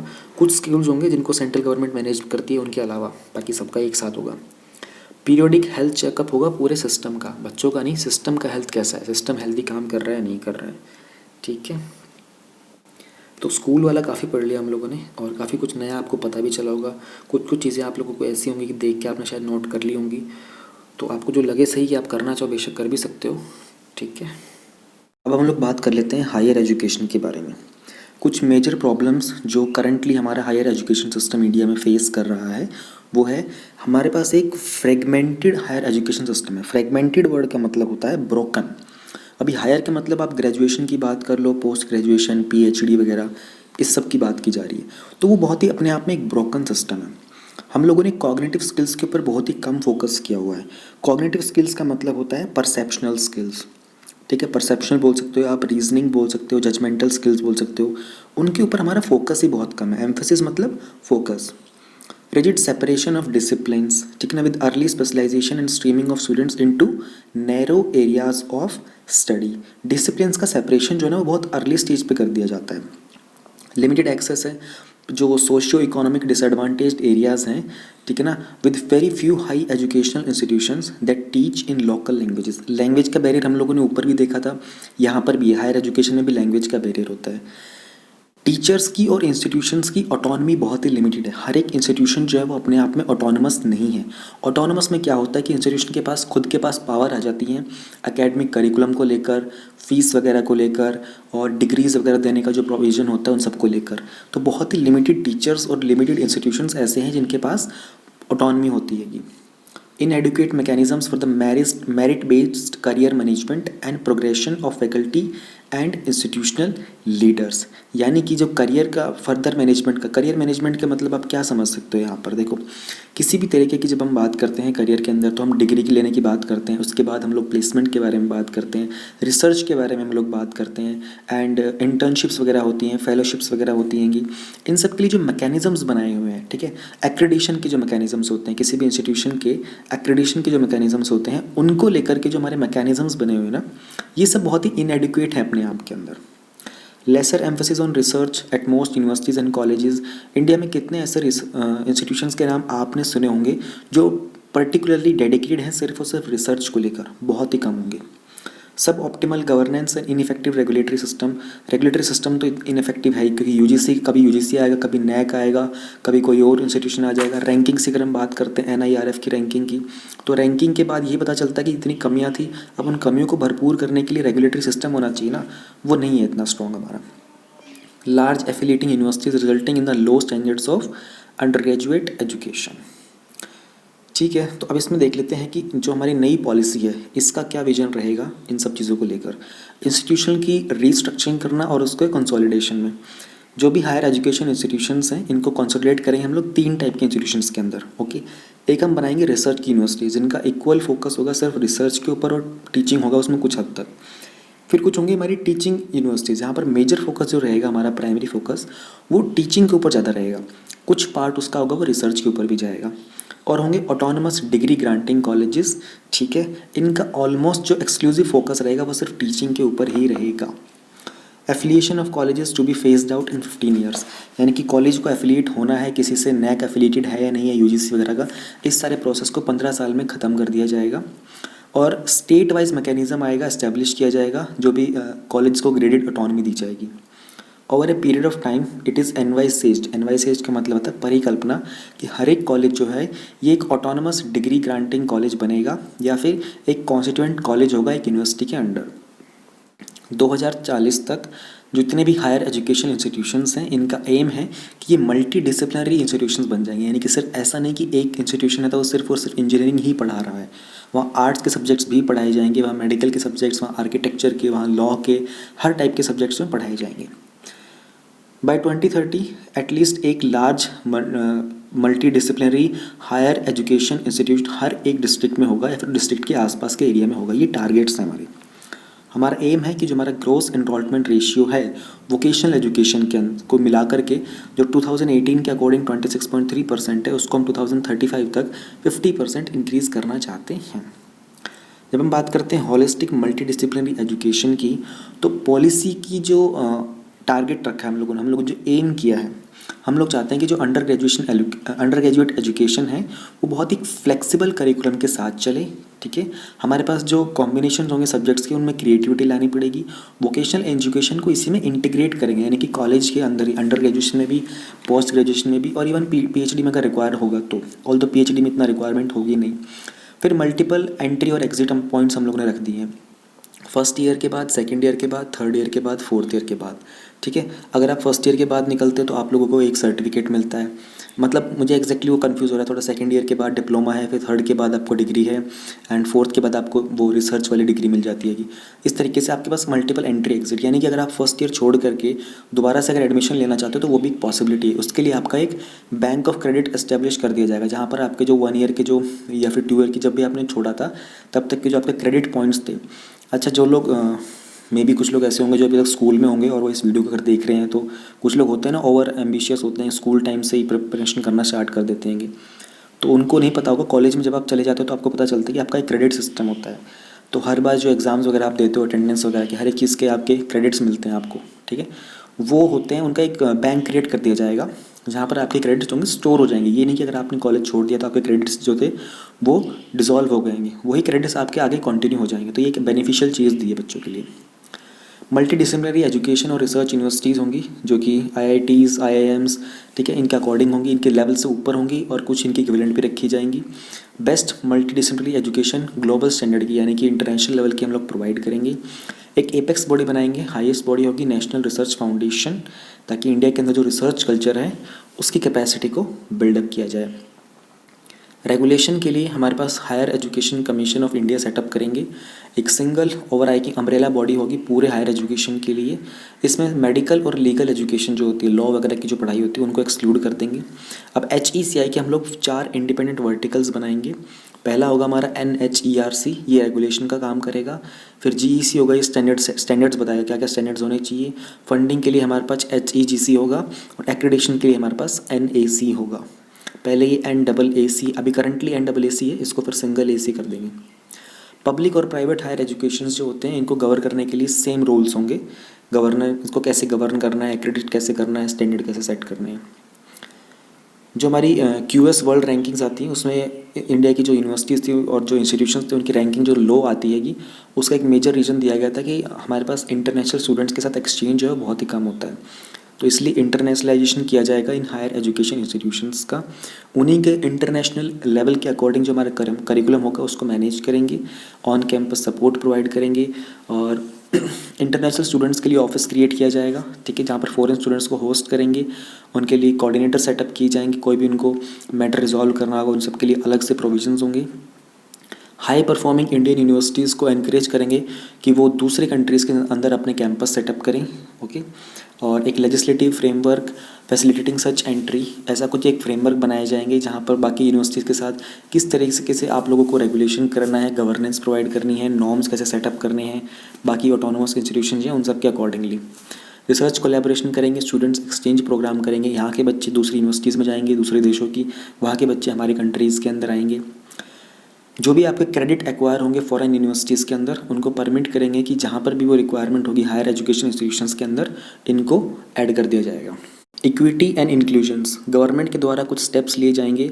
सूटेबल गवर्नमेंट फंड्स होंगे, जो सोशियो इकोनॉमिक डिसएडवांटेज ग्रुप्स हैं उनके लिए क्लियर टारगेट्स होंगे, जेंडर बैलेंस क्रिएट करेंगे, ज़्यादा हाई क्वालिटी के एजुकेशन सेटअप करेंगे हम एस्पिरेशनल डिस्ट्रिक्ट्स के अंदर और स्पेशल इकोनॉमिक जोन्स के अंदर, ठीक है। और जो ये तो गवर्नमेंट के द्वारा स्टेप्स लिए जाएंगे, ठीक है, इक्विटी के लिए। और जो हायर एजुकेशन इंस्टीट्यूशंस होंगे उनके द्वारा क्या स्टेप्स लिए जाएंगे, अपॉर्चुनिटी कॉस्ट और फीस को जो कि हायर एजुकेशन के लिए होती है उसको मिटिगेट करना, यानी कि मिटिगेट दी अपॉर्चुनिटी कॉस्ट, यानी कि ऐसा कोई रिस्क होता है इस तरह की कॉस्ट वगैरह को बेयर करने के अंदर, उस चीज़ को रिड्यूस करने के लिए हायर एजुकेशन इंस्टीट्यूशन को अपनी तरफ से कुछ स्टेप्स लेने होंगे। स्कॉलरशिप्स प्रोवाइड करनी होगी फाइनेंशियल असिस्टेंस के तौर पर, ठीक है। ज़्यादा करिकुलम को इंक्लूसिव बनाना पड़ेगा। Ensure sanitisation of faculty, counsellor and student on gender equity issue, strictly enforce करेंगे कोई no discrimination and anti harassment rules को। हालांकि ये चीज़ें बताने की ज़रूरत क्या थी, ये तो पहले से भी बहुत कुछ है। चलो ये तो हो गया हायर एजुकेशन का। अब हम देखते हैं कि बाकी मेजर प्रोविजंस क्या हैं, यानी कि एक जनरल तौर के ऊपर क्या क्या प्रोविजंस और ऐड किए गए हैं। सेंटर और स्टेट दोनों मिलकर कोशिश करेंगे कि एजुकेशन सेक्टर में हम लोग GDP का 6% इन्वेस्ट करें। करंट हमारा इंडिया का जाता है 4.6% तक का इन्वेस्टमेंट, ये डेटा आपको मालूम होना चाहिए। यूनाइटेड स्टेट्स का है वो तकरीबन 6.1% अभी करंटली है। 6.1% यूनाइटेड स्टेट अपना GDP का एजुकेशन में इन्वेस्ट करता है, ओके। एजुकेशन सेक्टर के अंदर हम लोग प्राइवेट फिलैंथ्रोपिक एक्टिविटी को प्रमोट और सपोर्ट करना चाहते हैं। फिलैंथ्रोपिक वर्ड को समझने की कोशिश करो। देखो ऐसे जब वर्ड्स आते हैं ना, टिपिकल वर्ड्स आते हैं, इनको ना ब्रेक कर लिया करो। फिल वर्ड जो होता है ना, इसका मतलब होता है अट्रैक्शन, लव, ठीक है। एंथ्रोपिक मतलब ह्यूमन बेस्ड, ठीक है ना। तो ऐसी कुछ एक्टिविटीज़ जहाँ पर ह्यूमन बेस्ड होता है, ह्यूमन इंड्यूस्ड होती है, ह्यूमन एंडोर्स्ड एक्टिविटीज़ होती हैं, उनको एजुकेशन सेक्टर में ज़्यादा प्रमोट करना होगा। टेक्नोलॉजी इन एजुकेशन को एक ऑटोनमस बॉडी बनाएंगे NETF, ठीक है, जो नेशनल एजुकेशन टेक्नोलॉजी फोरम होगा। यहाँ पर हम लोग कोशिश करेंगे कि जिस तरीके से टेक्नोलॉजी को यूज़ करना है लर्निंग के अंदर, असेसमेंट के लिए, प्लानिंग के लिए, एडमिनिस्ट्रेशन के लिए, वहाँ पर इसके आइडियाज़ का एक्सचेंज ज़्यादा हो। अप्रोप्रिएट इंटीग्रेशन करना चाहते हैं हर एक लेवल के अंदर टेक्नोलॉजी का, एजुकेशन के लेवल के अंदर क्लासरूम के प्रोसेस कैसे इंप्रूव करेंगे, टीचर के प्रोफेशनल डेवलपमेंट के लिए कैसे यूज़ किया जा सकता है, और बाकी तरह के का जो डिसएडवांटेज ग्रुप्स हैं वहाँ पर एजुकेशन को एक्सेस करने के लिए टेक्नोलॉजी का कैसे काम यूज़ कर सकते हैं हम लोग, वो NETF का काम होगा। एडल्ट एजुकेशन के ऊपर पॉलिसी का एम है कि इंडिया के अंदर 100% यूथ और एडल्ट लिटरेसी अचीव करना चाहते हैं। अब देखो इतना बड़ा ये टॉपिक है, लेकिन ये अदर मेजर प्रोविजंस में डाल दिया है। यहाँ पे लिखा 100%, लेकिन इसको अलग अदर प्रोविजन में डाला है। इसके ऊपर देखना काम नहीं होगा, पक्की बात है, क्योंकि अदर प्रोविजन में डाल दिया ना। स्कूल और स्कूल के कॉम्प्लेक्सेस हैं, इनको बियॉन्ड स्कूल्स आवर उनको यूज़ किया जाएगा, पब्लिक लाइब्रेरी स्पेसिस को, ताकि अडल्ट एजुकेशन के कोर्सेज चलाए जाएँ। Quality technology based options for the adult learning, जैसे ऑनलाइन कोर्सेज होंगे, सैटेलाइट बेस्ड TV के चैनल्स होंगे, ICT के इक्विप्ड लाइब्रेरीज होंगी। ICT मतलब होता है information communication technology. Adult education centres होंगे, ये सब डेवलप किए जाएंगे। ऑनलाइन एजुकेशन और डिजिटल एजुकेशन को प्रमोट करने के लिए कॉम्प्रिहेंसिव सेट ऑफ रिकमेंडेशंस आएंगी कि कैसे इंडिया के अंदर ऑल्टरनेटिव मोड्स बनाए जाएंगे क्वालिटी एजुकेशन के, ठीक है। एक डेडिकेटेड यूनिट होगा इस पर्पस को कोऑर्डिनेट करने के लिए, पूरे के पूरे इंडिया के अंदर डिजिटल इंफ्रास्ट्रक्चर सेटअप करने के लिए किस तरीके से इसमें कैपेसिटी बिल्डिंग की जाए। और ये MHRD के द्वारा, जो कि मिनिस्ट्री ऑफ एजुकेशन बन चुका है, स्कूल और हायर एजुकेशन दोनों ही लेवल पे ऊपर किया जाएगा। जब हम बात करते हैं प्रोफेशनल एजुकेशन की, प्रोफेशनल एजुकेशन एक इंटीग्रल पार्ट होगा हमारे हायर एजुकेशन सिस्टम का। Stand alone technical universities, health science universities, legal and agriculture universities will aim to become the multi disciplinary institution. यानी कि हमारी इंटेंशन ये है कि जितने भी इस टाइप की सारी यूनिवर्सिटीज़ हैं, इन सबको मल्टी डिसिप्लिनरी बनाया जाए, ये डेडिकेटेड ना हो एक ही चीज़ के लिए। तो प्रोफेशनल एजुकेशन को उस तरीके से मल्टी डिसिप्लिनरी अप्रोच से एनहेंस करना चाहते हैं। Promotion of Indian languages, arts and culture, strong departments बनाए जाएंगे और प्रोग्राम्स बनाए जाएंगे इंडियन लैंग्वेजेस के लिए, कंपैरेटिव लिटरेचर के लिए, क्रिएटिव राइटिंग को वहाँ पर ऐड करेंगे, आर्ट, म्यूज़िक, फिलॉसफी, ये सब लॉन्च किए जाएंगे इंडिया के अंदर। और जो डिग्रीज़ होंगी उसमें 4 साल की जो B.Ed की ड्यूअल डिग्रीज़ होंगी, B.Ed की ड्यूअल डिग्रीज़ अडॉप्ट की जाएंगी, डेवलप की जाएंगी इन सब्जेक्ट्स के अंदर। जो भी लोकल आर्टिस्ट और क्राफ्ट पर्सन्स होते हैं, इनको गेस्ट फैकल्टी के तौर पर इनवाइट किया जाएगा, ताकि ये लोग उस एरिया के local music, art, language, handicraft, इन सब के बारे में स्टूडेंट्स को अवेयर कराएं, उनको नॉलेज प्रोवाइड करें। हर एक हायर एजुकेशन इंस्टीट्यूशन और हर एक जो स्कूल होगा या फिर कोई स्कूल का कॉम्प्लेक्स होगा, इनका एम है कि एक artist in residence to expose the students to art, creativity and rich treasures. Basically इनको एक प्रॉपर एरिया बनाना पड़ेगा, ठीक है, जहाँ पर ये आर्टिस्ट स्पेसिफिक नॉलेज प्रोवाइड करेंगे। तो ये स्कूल में भी होना चाहिए और हर एक हायर एजुकेशन इंस्टीट्यूशन में भी होना चाहिए। एक हाई क्वालिटी प्रोग्राम और डिग्रीज़ की बात करते हैं, इन ट्रांसलेशन और इंटरप्रिटेशन के लिए आर्ट, म्यूज़ियम का एडमिनिस्ट्रेशन, आर्कियोलॉजी, ये सब भी क्रिएट करेंगे। आप लोगों को पता होगा हमारा जो कॉन्स्टिट्यूशन का 8th शेड्यूल है उसमें 22 लैंग्वेजेस मैंशनड है। तो वो कह रहे हैं कि हर एक लैंग्वेज के अकॉर्डिंग इंडिया के अंदर, ठीक है, अकेडमीज इस्टेब्लिश की जाएंगी जहाँ पर स्कॉलर्स होंगे, नेटिव स्पीकर्स होंगे, ठीक है। ये लोग वहाँ पे उन लेटेस्ट कॉन्सेप्ट्स जो है लैंग्वेज के रिगार्डिंग, ठीक है, उन सब पे बात करेंगे, उनके रिगार्डिंग डिक्शनरीज़ को रिलीज़ करते रहेंगे रेगुलरली, उनको ऐड करते रहेंगे। अब एनालिसिस करते हैं। तो अभी तो हम लोगों ने जान लिया कि क्या क्या प्रोविजन सेटअप किए गए हैं, क्या क्या टारगेट सेटअप किए हैं गवर्नमेंट ने नेशनल एजुकेशन पॉलिसी के लिए, हायर एजुकेशन में, स्कूल एजुकेशन में, और ओवरऑल जो एक जनरल एनालिसिस है उसके अंदर। अब हम देखते हैं इसका सिग्निफिकेंस क्या होगा। कुछ जो मेजर रिकमेंडेशन और पॉलिसी चेंजेस हैं उनको हम किस तरीके से देखते हैं। ज़्यादा फोकस है हमारा वोकेशनल स्टडीज़ के ऊपर और स्किल एजुकेशन के ऊपर स्कूल लेवल के अंदर। अगर हम इंडियन लेबर रिपोर्ट की माने तो इंडिया के अंदर सिर्फ 4% यंग लेबर फोर्स है जिसको फॉर्मल वोकेशनल एजुकेशन मिलती है, 6% इनफॉर्मल सेक्टर के अंदर है, ठीक है। स्किल कैपेबिलिटीज़ जो है कंट्री की, ये हेल्प करती है कि उनको ज़्यादा कॉम्पिटिटिव और डेवलप बनाए रखने के लिए। ज़्यादा एजुकेशन, ज़्यादा कॉम्पिटिशन, ज़्यादा डेवलपमेंट, ठीक है, ये एक अच्छा फ्रेज़ आप यूज़ कर सकते हो उसको। More skill capabilities means more education मतलब मोर स्किल्स मतलब मोर कॉम्पिटिशन मतलब more development. Propagating vocal education with special recognition will make youths more employable and create opportunities of self employment too. यानी कि ज़्यादा स्किलफुल होंगे लोग, competition ज़्यादा होगा। तो देखो बहुत बार ऐसा होता है ना, अभी UPSC के एग्ज़ाम में 10 लाख लोग अप्लाई करते हैं, हालांकि अब वो चेंज हो चुका है, 10 लाख से ज़्यादा हो गया है, 14 लाख लोग अप्लाई करते हैं, तकरीबन 8 लाख लोग एग्ज़ाम देते हैं अब, ठीक है। इंडिया में टोटल की अगर हम बात करें तो 2.5 करोड़ लोग एग्ज़ाम देते हैं, ठीक है, उसमें से तकरीबन 1.5 करोड़ के आसपास लोग होते हैं जिनका 1.5 लाख होते हैं जिनको एम्प्लॉयमेंट मिलता है। गवर्नमेंट जॉब्स की बात कर रहा हूँ मैं। 2.5 करोड़ में से 1.5 लाख को ही जॉब्स मिलती की। तो अगर हम बात करें कि लोगों के पास कंपटीशन बहुत ज़्यादा हो गया, अगर लोगों के पास स्किल्स होंगे ना तो वो सेल्फ एम्प्लॉयमेंट भी क्रिएट कर सकते हैं। 6% जीडीपी का जो एजुकेशन सेक्टर में वो एलोकेट करना चाहिए। करंटली हम लोग 4.6% इन्वेस्ट कर रहे हैं, और जो हमारा एजुकेशन के ऊपर जो हमारा पब्लिक एक्सपेंडिचर वगैरह है एजुकेशन पर स्टूडेंट के अंदर, उसमें हमारी जो रैंकिंग है वो 62nd देगी। तो इस क्रूशियल पॉइंट के ऊपर जो नेशनल एजुकेशन पॉलिसी का टारगेट है कि 6% इन्वेस्ट करेंगे, ये बहुत ही वेलकमिंग मूव रहा है। प्लस में जो नीति आयोग का टारगेट है इंडिया के अंदर क्वालिटी एजुकेशन इंप्रूव करना, ये उसके साथ भी सिंक करता है। रिस्ट्रक्चरिंग द स्कूल एजुकेशन, कुछ प्रोविजंस है जैसे कि आंगनवाड़ी का, प्री स्कूल का, ECCE का, ये सारे के सारे फॉर्मल स्कूल की बाउंड्री के अंदर ही हैं। और जो मिड डे मील स्कीम्स हैं, इस तरह के एक्सटेंशन और ब्रेकफास्ट फैसिलिटीज़ देना ECC सेगमेंट के अंदर, ये हमारे न्यूट्रिशियस और एजुकेटेड इंडिया के जो बाकी गोल्स भी हैं उन सबको भी अचीव करने में हेल्प करेगा। इंटर्नशिप्स प्रोवाइड करवाना, एक्सपीरियंशियल लर्निंग की अपॉर्चुनिटीज़ देना, इसके कारण क्या होगा, जो क्रिटिकल थिंकिंग हो सकती है ना, क्रिएटिविटी, इनोवेटिवनेस लर्नर्स के अंदर, उसको हार्नेस करना बड़ा इजी हो जाएगा इंटर्नशिप और एक्सपीरियंशियल लर्निंग के तहत। एग्जामिनेशन में जो रिफॉर्म्स हैं, ठीक है ना, यानी कि जो वेटेज दी जाएगी वो रॉट लर्निंग नहीं, यानी कि रट्टाफिकेशन जो होती है ना उसके ऊपर नहीं, बल्कि एप्लीकेशन नॉलेज के ऊपर, नॉलेज एप्लीकेशन के ऊपर। इससे एक होलिस्टिक डेवलपमेंट होगी हमारे लर्नर्स की। जो 3 लैंग्वेज का फॉर्मूला है स्कूल लैंग्वेज के अंदर, ठीक है, एक तो उनकी मदर टंग होगी या फिर जो लोकल लैंग्वेज होगी, इससे क्या होता है कि लर्निंग फास्टर हो जाती है। और बहुत सारे एवेन्यूज़ बनते हैं ताकि हम लोग बहुत सारी कल्चरल डाइवर्सिटीज़ को आइडेंटिफाई कर सकें। एवेन्यूज़ का मतलब क्या होता है? एवेन्यूज़ का मतलब होता है वेज ऑफ डूइंग, ठीक है ना। कल्चरल डाइवर्सिटी को आइडेंटिफाई करने के वेज होंगे वो ज़्यादा क्रिएट होंगे अगर हम लोग लोकल लैंग्वेज और मदर टंग को प्रमोट करते हैं तो। इनफैक्ट जो लैंग्वेजेस है ना, ये क्लोजली लिंक्ड होते हैं हमारे आर्ट और कल्चर के साथ, जो भी कम्युनिटी इनको बोलती हैंगी। तो जो नेशनल एजुकेशन पॉलिसी 2020 है, इसके अंदर बहुत सारी एक्टिविटीज़ ऐसे करवाई जाएंगी जहाँ से जिसके तहत हम लोग लोकल आर्ट और कल्चर को भी प्रिजर्व करेंगे। ये एक बहुत अच्छा मूव है, ठीक है ना। ऐसे स्टेप्स लेने चाहिए हम लोगों को।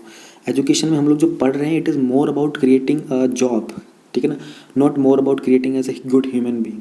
तो ये वाली जो चीज़ें हम कर रहे हैं, लैंग्वेज के ऊपर काम करना, आर्ट एंड कल्चर के ऊपर, these things will make India greater India actual में। तो एक अपॉर्चुनिटी है कि किस तरीके से हम लोग अपने एंडेंजर्ड लैंग्वेजेस को भी प्रिजर्व कर सकते हैं। Transformation of the regulatory system higher education के अंदर, जब हम लोग एक सिंगल रेगुलेशन बॉडी बनाएंगे HECI, तो ज़्यादातर जो मल्टीपल रेगुलेटरी बॉडीज़ है ना, तो वो सब खत्म हो जाएंगी। तो स्पेशल फोकस होगा कि किस तरीके से इन सब का जो एजुकेशन का कमर्शियलाइजेशन है ना, उसको कैसे कर्ब करना, उसको कैसे ख़त्म करना होगा। मल्टीपल एंट्री और एग्जिट जो हो गई अंडर ग्रेजुएट लेवल के ऊपर, इसके कारण क्या होगा कि बच्चों को एक मोटिवेशन रहेगा कि जस्ट इन केस अगर वो अपना कोई ड्रॉप आउट करते हैं किसी रीज़न के कारण, और फ्यूचर में उनका मन होता है कि अपनी स्टडी को कंटिन्यू करना चाहे, तो उनको एक कन्वीनियंट वे मिल जाएगा कि वो उस एजुकेशन को कंटिन्यू कर सकते हैं। कैंपस जो है इंडियन यूनिवर्सिटीज़ के, फॉरेन यूनिवर्सिटीज़ के अंदर, अगर हम दूसरी यूनिवर्सिटी से कोलैबोरेशन करते हैं दूसरी कंट्रीज़ के अंदर, तो एक हमारे इंडिया के जो स्टूडेंट्स होते हैं उनको ग्लोबल लेवल एजुकेशन की अपॉर्चुनिटी ज़्यादा मिलेंगी, वो भी एक अफोर्डेबल कॉस्ट के ऊपर। ये बड़ी अच्छी चीज़ है। इम्प्लीमेंटेशन में क्या चैलेंजेस और इश्यूज़ हैं इस नेशनल एजुकेशन पॉलिसी के? सबसे बड़ा चैलेंज आएगा, देखो ये सवाल बन के आएगा आपका कि with the new education policy ऐसा बन सकता है, मतलब मैं नहीं कह रहा कि मैं पेपर थोड़ी सेट करूँगा जो मुझे पता होगा, बट इसी तरीके से आते हैं सवाल। अब ये बहुत बड़ी चीज़ है, इतने सालों के बाद एक एजुकेशन पॉलिसी आई है, और एजुकेशन तो हमारे सिलेबस में डायरेक्टली लिखा ही हुआ है, ठीक है। तो इसके ऊपर क्वेश्चन बन के आना बहुत ही ज़्यादा चांसेस हैं। तो वहाँ पर कैसे सवाल बन जाएंगे? आप कंपेयर करो, ये बोल देंगे कि पुरानी वाली पॉलिसी को और नई वाली को, या फिर ये बोलेंगे कि क्या जो नई पॉलिसी आई है इसके इम्प्लीमेंटेशन होने के चांसेस कितने हैं, तो आप चैलेंजेस बताओगे, उसमें क्या कुछ एडवांटेजेस हैं ये बताओगे। तो यही सब सवाल में आएगा, यही सब याद करना है आपको। सबसे पहली चीज़ है फंडिंग। जो नेशनल एजुकेशन पॉलिसी है, यहाँ पर हम बात कर रहे हैं 6% GDP का एजुकेशन के ऊपर स्पेंड करना। ये चीज़ पहले भी प्रपोज की गई लेकिन अचीव नहीं की गई, ठीक है ना। तो अभी तक इस पॉलिसी में ये एलैबोरेट नहीं किया गया कि फंड की रेजिंग कहाँ से होगी, पैसा आएगा कहाँ से। जब हम बात करते हैं मल्टीलिंगुअलिज्म की, तो नेशनल एजुकेशन पॉलिसी ने रिकमेंड किया है कि जो हमारी मदर टंग है, जो रीजनल लैंग्वेज होगी मीडियम की, वो हम लोग रखेंगे ग्रेड 5 तक एज इंस्ट्रक्शन मीडियम, ठीक है ना। Beyond if this can be done, यानी कि इसके बाद भी अगर किया जा सकता है तो उसको भी करेंगे। अब इसमें बहुत सारी रियलिटीज है जिन चीज़ को इग्नोर किया गया है, जैसे कि जब इंटर स्टेट माइग्रेशन होता है ना एम्प्लॉयमेंट के लिए, तो इंडिया के अंदर बहुत सारी एक डाइवर्सिटी है लैंग्वेजेस की। कहते हैं ना इंडिया के अंदर हर 25 किलोमीटर पर एक लैंग्वेज बदल जाती है। तो डाइवर्सिटी इतनी ज़्यादा होती हैगी, लोग एम्प्लॉयमेंट के लिए एक जगह से दूसरी जगह माइग्रेट करते हैंगे। अब जब छोटा बच्चा होगा, मान लेते हैं क्योंकि वो एक इंसान है, वो यूपी का रहने वाला है, वो वहाँ से माइग्रेट करके जाता है महाराष्ट्र की तरफ, उसके माँ बाप चले गए उनको लेके। अब वहाँ पे छोटे बच्चे, वो महाराष्ट्र में है तो वहाँ की लोकल लैंग्वेज सिखाएंगे, मराठी सिखाएंगे। अब यहाँ का जो इंसान था वो यूपी का था, ठीक है, तो मे बी वो उधर से जो, अगर मान लो बिहार वाली साइड था तो मारवाड़ी बोलता होगा, थोड़ी भोजपुरी बोल सकता होगा, ठीक है। अब वो लैंग्वेज का बैरियर आएगा वहाँ पर, ये एक प्रॉब्लम होगी, क्योंकि लोग तो मूव करते हैं ना एक स्टेट से दूसरे स्टेट के अंदर, तो ये एक चीज़ है कि मल्टीलिंगुअलिज्म के अंदर ये एक प्रॉब्लम आ सकती है। जब हम बात करते हैं वोकेशनल एजुकेशन की, तो जो स्ट्रेस है वोकेशनल ट्रेनिंग का प्रिपरेटरी स्टेज से ही, बहुत सारे लोगों को दिक्कत ये है कि जो मार्जिनलाइज बैकग्राउंड्स वाले होंगे ना, वो बहुत जल्दी ड्रॉप आउट करेंगे जॉब्स लेने के लिए, ठीक है ना। इसी कारण जो होलिस्टिक लर्निंग हो ना, उसमें एक इम्पीड आएगा। इम्पीड का मतलब होता है ज़्यादा डिले होगा, देखने को मिलेगा, क्योंकि लोग जल्दी जल्दी ड्रॉप आउट भी कर सकते हैं इसके कारण। लीगल कॉम्प्लेक्सिटीज़ क्या है, तो पॉलिसी को क्रिटिसाइज़ किया गया है लीगल कॉम्प्लेक्सिटीज़ के कारण, जो कि दो ऑपरेटिव पॉलिसीज बेसिकली, एक तो राइट टू एजुकेशन एक्ट 2009 का और जो न्यू एजुकेशन पॉलिसी 2020 की। Certain provisions such as the age of the starting schooling will need to be deliberated upon in order to resolve any conundrum between the statute and the recently introduced policy in the longer run। Conundrum word का मतलब होता है confusing और difficult problem. Right to education act के अंदर हम लोगों ने जो एज डिफाइन की हुई है, ठीक है ना, और न्यू एजुकेशन पॉलिसी में हम लोगों ने जो एक ये स्टार्टिंग में कर दिया ना 5-3-3+4 वाला जो सिस्टम है। अब जो स्टार्टिंग के 5 वाले में आंगनबाड़ी प्री स्कूल वाले के अंदर फिर हम लोग जो एलिमेंट्री एजुकेशन प्रोवाइड करेंगे, यहाँ पर थोड़ी सी लीगल कॉम्प्लेक्सिटीज़ आएंगी, थोड़ा सा क्लैश होगा, कन्फ्यूजन होगी। फेडरल सेटअप की बात करें तो एजुकेशन एक कंकरेंट सब्जेक्ट है, ठीक है, 7 शेड्यूल के अंदर आता है ना, कंकरेंट सब्जेक्ट है, स्टेट और यूनियन दोनों लॉज बना सकते हैं। तो एजुकेशन के रिफॉर्म को इम्प्लीमेंट करने के लिए हमको राज्यों का सपोर्ट चाहिए होगा। अब हर एक राज्य इस चीज़ को इम्प्लीमेंट करेगा नहीं करेगा, कब तक करेगा, कितना समय लगता है, ये अपने आप में बहुत बड़ा जाइंट टास्क है, ठीक है। बहुत सारे एम्बिशियस प्लान्स के ऊपर उनका कंसेंसस होना, यानी कि सहमति होना, ऑलराइट। अगर हम बात करें, एक एग्जांपल देते हैं, जो नेशनल असेसमेंट बोर्ड है ना, परख, और उसको रिक्वायरमेंट है कि जितने भी हमारे कंट्री के अंदर एजुकेशन बोर्ड्स हैं, इंडिया में 60 एजुकेशन बोर्ड्स हैं, अब इन सब का एक्टिव कोऑपरेशन होना बहुत इंपॉर्टेंट होता है, तो ये एक चैलेंजिंग टास्क बन जाता है। कमर्शलाइजेशन और प्राइवेटाइजेशन ऑफ एजुकेशन का भी फियर रहेगा। प्राइवेटाइजेशन का बहुत सारे एक्सपर्ट्स ने आर्ग्यू किया है कि जो नेशनल एजुकेशन पॉलिसी है ना, in the name of philanthropic schools, और जो PPP है, ये एक रोड मैप बना रहा है कि इस तरीके से प्राइवेट प्लेयर्स की एजुकेशन में एंट्री ज़्यादा होगी, ठीक है ना। जितने ज़्यादा प्राइवेट प्लेयर्स होंगे उतना ज़्यादा एजुकेशन का कमर्शलाइजेशन होगा, ठीक है, उतनी ही ज़्यादा इनइक्वालिटीज़ क्रिएट होंगी और ये सब एग्जैजरबेट होगा। एग्जैजरबेट का मतलब होता है कि ख़राब परिस्थिति को और ज़्यादा ख़राब कर देना। नेशनल एजुकेशन पॉलिसी ने सजेस्ट किया है कि जो हायर एजुकेशन प्रोग्राम्स होंगे उनके अंदर जो एडमिशन होगा वो एक स्टैंडर्डाइज टेस्ट स्कोर के ऊपर बेस्ड होगा, जिसको NTA कंडक्ट करेगा। इसके कारण फिर क्या होगा, ज़्यादा कोचिंग क्लासेस का एनकरेजमेंट मिलेगा, बच्चे जो होंगे रोट मेमोराइजेशन करेंगे, ठीक है, जो वैल्यू है हमारे एग्जामिनेशंस की वो इरोड होनी स्टार्ट हो जाएगी, राइट। ये भी एक फियर है, ये फियर है, ध्यान दो, फियर वाला फैक्टर है, ये चैलेंजेस हमारे एजुकेशन पॉलिसी की। NEP का जो विजन है वो उसमें डिटेल थिंकिंग के कुछ लैक कर रहा है। फॉर इंस्टेंस इन्होंने प्रपोज किया है 4 साल का अंडर ग्रेजुएट प्रोग्राम। एक सिमिलर सा एक्सपेरिमेंट न्यू दिल्ली में किया गया था कुछ सालों पहले, 2013 में किया था शायद वो। इन्होंने 4 साल का BTech प्रोग्राम स्टार्ट किया था दिल्ली यूनिवर्सिटी के अंदर, वो फेल हो गया था, पता है आप लोगों को। HRD को वो विड्रॉ करना पड़ा था वो कोर्स का पूरा काम, ठीक है, क्योंकि प्रॉपर थिंकिंग से नहीं किया गया था वो, उसके कारण बहुत सारे बच्चों में, स्टूडेंट्स में कन्फ्यूजन हो गई थी। फिर बात करते हैं ग्राउंड रियलिटीज़ की। Experiential learning for instance to project work require significant financial resource. तो उन्होंने कहा है कि जब आप एक एजुकेशन को थ्योरेटिकल ना रख के प्रैक्टिकल नॉलेज प्रोवाइड करते हो तो फाइनेंशियल सपोर्ट बहुत चाहिए होता है, बहुत ज़्यादा मटेरियल लाना पड़ता है आप लोगों को, ठीक है। बहुत डिजिटल इंफ्रास्ट्रक्चर की बात करें तो बहुत सारा खर्चा करना पड़ेगा। अभी आप लोग ऑनलाइन स्टडी कर रहे हो, यूट्यूब पे वीडियो देख रहे हो, आप लोगों को पता हो कि बहुत सारे लोग हैं जो आजकल वो बोर्ड आ गए ना, डिजिटल बोर्ड्स आ गए हैं, उनके ऊपर पढ़ाई कराते हैं, ठीक है। मैं तो खैर मोबाइल में वीडियो रिकॉर्ड करके बना के दे रहा हूँ आप लोगों को, ठीक है, क्योंकि मेरा कोई ऐसा मोटिव नहीं कि भाई मैं कोई इंस्टीट्यूट खोलूँ या फुल टाइम ट्रेनिंग करूँ, लोगों को टीच करूँ ये एग्ज़ाम के बारे में। लेकिन आप लोगों को मालूम होगा ऐसे डिजिटल बोर्ड्स वगैरह आ गए होंगे, तो स्कूल्स के अंदर भी जब आप डिजिटल इंफ्रास्ट्रक्चर को प्रमोट करोगे तो वैसी चीज़ें आपको स्टेप लगानी पड़ेंगी। जब तकरीबन आई थिंक 2010 के आसपास ये एड्यू स्मार्ट का कॉन्सेप्ट आया था, तो हर स्कूल्स के अंदर कुछ प्रोजेक्टर्स लगा दिए गए थे, ठीक है ना। तो हर स्कूल, कितना ही महंगा स्कूल क्यों ना हो, हर क्लास के अंदर लगा ही नहीं पाए थे, उन्होंने डेडिकेटेड क्लासरूम्स बना दिए थे कि वहाँ प्रोजेक्टर लगा देते हैं, वहाँ एक वीक के अंदर किसी एक सब्जेक्ट की एक क्लास लगा दिया जाया करती थी। बच्चों के पेरेंट्स को बता दिया जाता था कि नहीं, हमने तो आज स्कूल के अंदर एडू स्मार्ट लगा लिया है, आपके बच्चों को हम लोग डिजिटल नॉलेज प्रोवाइड करते हैं। पेरेंट्स को लगे वाह भाई हमारा बच्चा तो पता नहीं क्या सीख रहा है। तो ये यही कहना चाह रहे हैं, ग्राउंड रियलिटीज़ कुछ और हैं और जो आप बता रहे हैं वो कुछ और है। आगे बात करते हैं implementing the national education policy 2020 का वे फॉरवर्ड, यानी यहाँ पर हमारे टॉपिक का एंड आ जाता है। वे फॉरवर्ड का मतलब क्या किया जा सकता है। पॉलिसीज़ फेल हो जाती हैं क्योंकि उनके अंदर बहुत सारे कन्फ्लिक्टिंग गोल्स होते हैं और प्रीवियस पॉलिसीज़ के साथ एक डिस्कनेक्ट रहता है, यानी कि प्रीवियस पॉलिसी के हम लोगों ने जो लैक होते हैं, जो वीक पॉइंट्स होते हैं, जो शॉर्ट कमिंग्स होते हैं, उनको हम लोग ध्यान से एसेस नहीं किया होता है। ठीक है, इसके कारण बहुत सारे डिसएडवांटेज होते हैं। तो इस चीज़ को, नई एजुकेशन पॉलिसी को इम्प्लीमेंट करने के लिए हम लोगों को प्रीवियस वाली को अभी भी ध्यान में रखते हुए बहुत स्लोली और केयरफुली नए वाले जो स्टेप्स हैं उनको इम्प्लीमेंट करना होगा। Setting the right priorities is another important step, यानी कि किस चीज़ को प्रायोरिटी देनी हैगी। ठीक है, अब इस इम्प्लीमेंटेशन के लिए हमारे पास दो की प्लेयर्स हैं। पहला मिनिस्ट्री ऑफ एजुकेशन जो सेंटर लेवल के ऊपर होगा, और बाकी जो स्टेक होल्डर मतलब जो हिस्सेदार होते हैं वो क्या होते हैं, स्टेट गवर्नमेंट है, स्कूल है, एकेडमिक के इंस्टीट्यूशंस वगैरह हैं, सब कुछ है। मिनिस्ट्री ऑफ एजुकेशन का बड़ा ही इंपॉर्टेंट रोल रहेगा इस नेशनल एजुकेशन पॉलिसी को इम्प्लीमेंट करने में। डायरेक्शन क्या देनी है, फंडिंग प्रोवाइड करनी पड़ेगी, गवर्नेंस करना, रेगुलेशन करना, रिव्यू करना। दोनों ही प्लेयर्स को अपनी प्रायोरिटीज़ सही दिशा में सेट करनी पड़ेंगी ताकि जो कि शॉर्ट टर्म के गोल्स हैं, कुछ लॉन्ग टर्म के गोल्स और नीड्स हैं, इन सब के उनको इक्वली और ईजिली फुलफिल किया जा सके। जो भी फंडिंग रिक्वायरमेंट्स हैं, रियलिस्टिक डेडलाइंस हैं, उन सबको टाइम से अचीव किया जा सके। मिनिस्ट्री ऑफ एजुकेशन और जो HECI है, they have to work in tandem with the states. Tandem का मतलब क्या होता है, जनरली एक बाइसिकल नहीं होती है कि 3 पहियों वाली बाइसिकल होती है। ठीक है, एक इंसान यहाँ बैठ के चलाएगा, एक इंसान यहाँ बैठ के चलाएगा, तो एक सिनर्जी होती है कि एक सेम मूवमेंट के अंदर सिंक करके चलना पड़ेगा।